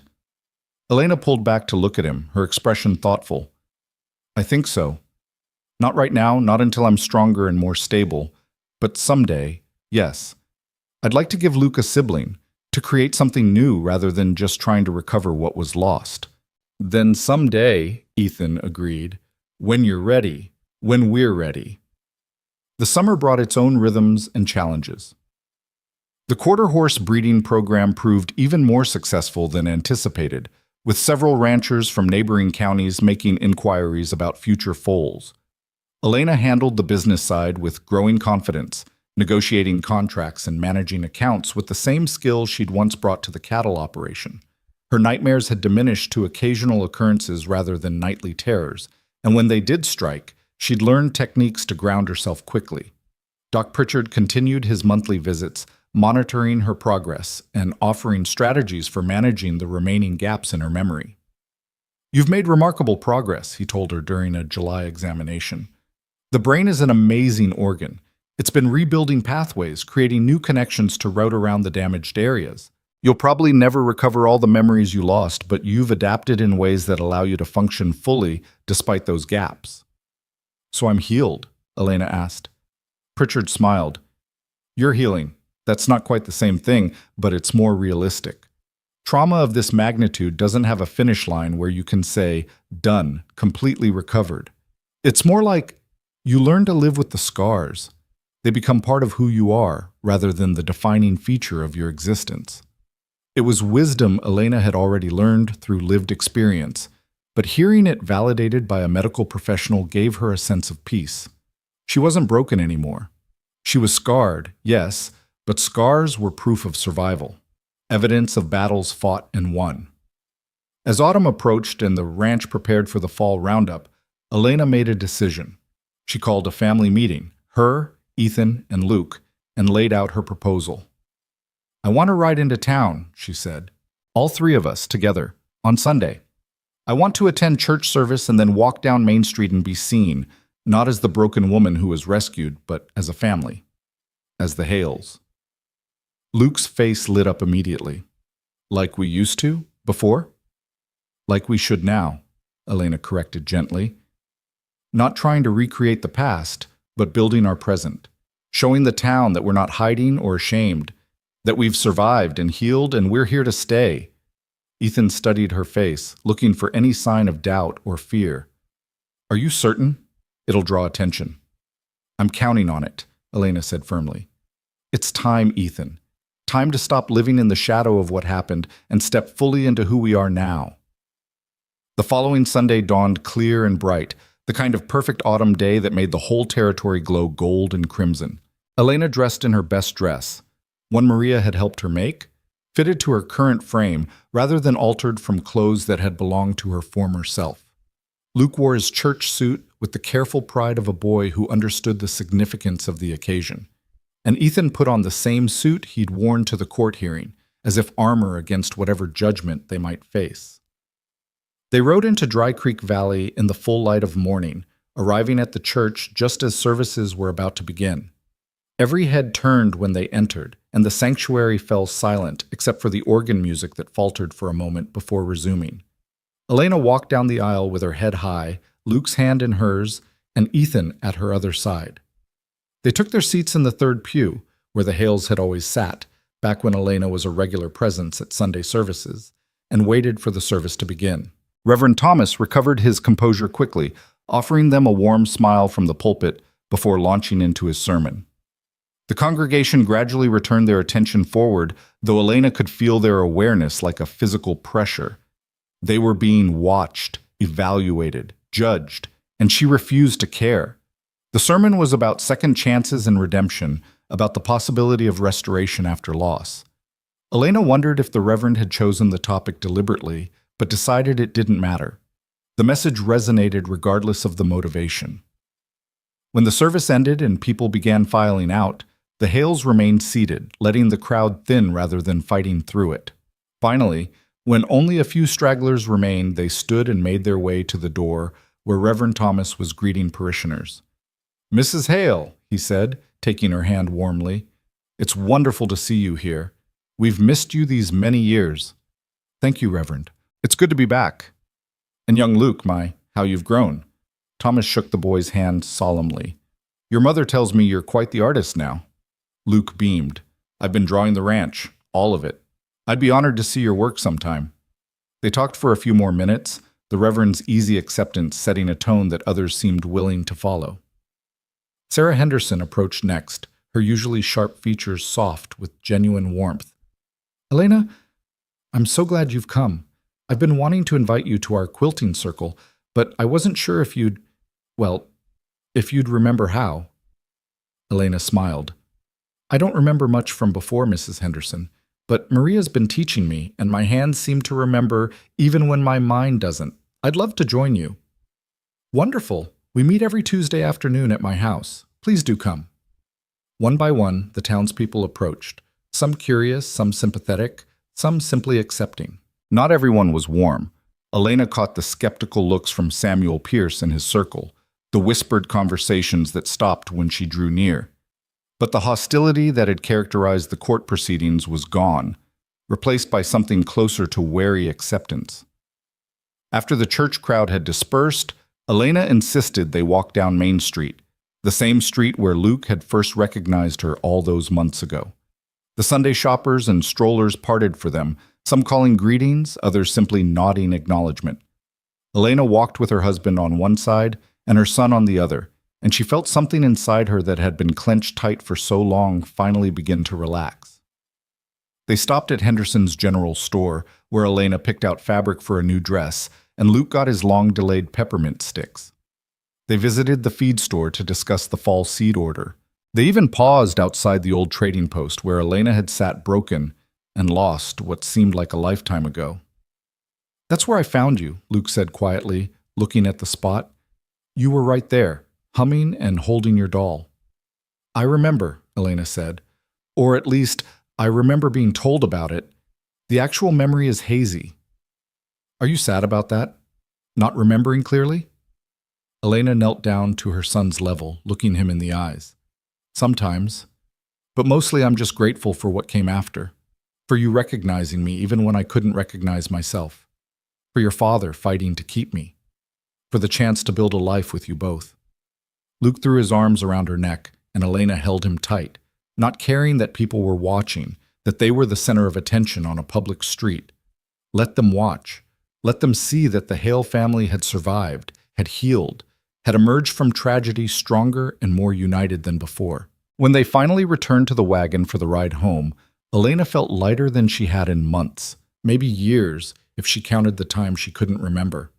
The town had seen them, had acknowledged them, and while not everyone was happy about it, while some would probably never accept that the broken beggar had truly been Elena Hale, it no longer mattered. They'd claimed their place, refused to be invisible, and that was enough. That evening, as the sun set over the ranch in brilliant shades of orange and red, Elena did something she'd been building toward for weeks. She called Luke into the parlor, where Ethan was already waiting, and held out the cloth doll that had been her lifeline through the darkest times. "I want you to have this," she told her son. Luke took the doll carefully, reverently, as if it might break. "But Ma, this is yours. You always keep it with you." "I did," Elena agreed. "When I couldn't remember who I was or where I belonged, this doll was the only constant thing in my life. It kept me anchored when everything else was chaos." She smiled. "But I don't need it anymore. I have real anchors now. You and your father, this ranch, the life we're building together. Then why give it to me? Because I want you to have something that represents survival. Something that proves, even when everything seems broken beyond repair, healing is possible." Elena's voice was gentle but firm. "You've been so afraid that I'll disappear again, that our family will fall apart. This doll is proof that even broken things can be mended. Keep it, and remember that we're stronger than we look." Luke clutched the doll to his chest, tears streaming down his face. "I won't let anything happen to it. I promise." "I know you won't." Elena pulled him into a hug, and Ethan wrapped his arms around both of them. The three of them held together in the fading light. Later, after Luke had gone to bed with the doll carefully placed on his shelf among his most treasured possessions, Elena and Ethan stood together on the porch. The same porch where they'd stood countless times before, through seasons of grief and recovery, fear and hope. "Do you remember what you said to me?" Elena asked. "That first night after the court hearing when I asked what you wanted to happen next." "I said we'd start fresh. Build something new rather than trying to recreate what was lost." "We've done that," Elena said. "Maybe not perfectly, maybe not the way either of us imagined, but we've done it. We're not the people we were before the river. We're different now, changed by what happened. But we're together, we're whole, and that's enough." Ethan pulled her close, breathing in the scent of her hair, feeling the steady beat of her heart against his chest. "It's more than enough. It's everything." They stood there as darkness fell completely, and the stars emerged overhead, the same stars that had watched over the ranch through 7 years of separation and months of painful reunion. The river that had tried to destroy them flowed on in the distance, indifferent to their survival. But they had survived. They'd faced the darkness and fought their way back to each other, and in doing so, had forged something stronger than what they'd lost. Elena Hale was no longer the invisible woman on the corner, broken and forgotten. She was seen, acknowledged, claiming her place in the world with courage and determination. The scars remained, in her memory, in her occasional nightmares, in the gaps that would never fully close. But scars were just proof of battles survived, evidence of strength rather than weakness. And as she stood in her husband's arms, looking out over the ranch that was their home and their legacy, Elena understood that healing wasn't about becoming who you were before trauma struck. It was about accepting who you'd become because of it, integrating the broken pieces into something new and whole and entirely your own. The river had taken much from them, but it had failed to take everything. And what remained? This hard-won peace, this rebuilt family, this love that had survived separation and trauma and doubt was worth more than anything the current could have swept away. They were the Hales. They had survived. And they would continue to survive, together, for all the days to come. The wind picked up, carrying the scent of autumn and the promise of winter ahead, and Elena smiled. Whatever challenges the future held, whatever setbacks or struggles might arise, they would face them as they'd faced everything else, together, with patience and love and the unshakable certainty that they belonged to each other. The frozen life Ethan had built in grief's aftermath was gone, melted away by the warmth of reunion and recovery. In its place was something messier and more complicated, but infinitely more real. A life built not on the ashes of loss, but on the foundation of survival and second chances. And as the last light faded from the sky and the ranch settled into the peaceful rhythms of evening, Elena and Ethan turned together and walked into their home, ready to face whatever tomorrow might bring, knowing that the hardest battles were behind them and the future, imperfect but full of possibility, lay ahead. The story that had begun with a whispered recognition on a dusty street had become something larger than either of them could have imagined. It was a testament to the resilience of the human spirit, the power of love to transcend time and trauma, and the possibility of redemption even when all hope seemed lost. And somewhere in the house, in a small boy's room, a cloth doll sat on a shelf, silent witness to the impossible journey from broken to whole, from invisible to seen, from lost to found. The river had tried to write the ending to their story, but Elena and Ethan had seized the pen and written their own conclusion instead, one where love conquered loss and family proved stronger than tragedy. And they lived, not happily ever after in the fairy tale sense, but happily enough in the real and messy and beautiful way that matters most, together, healing, whole.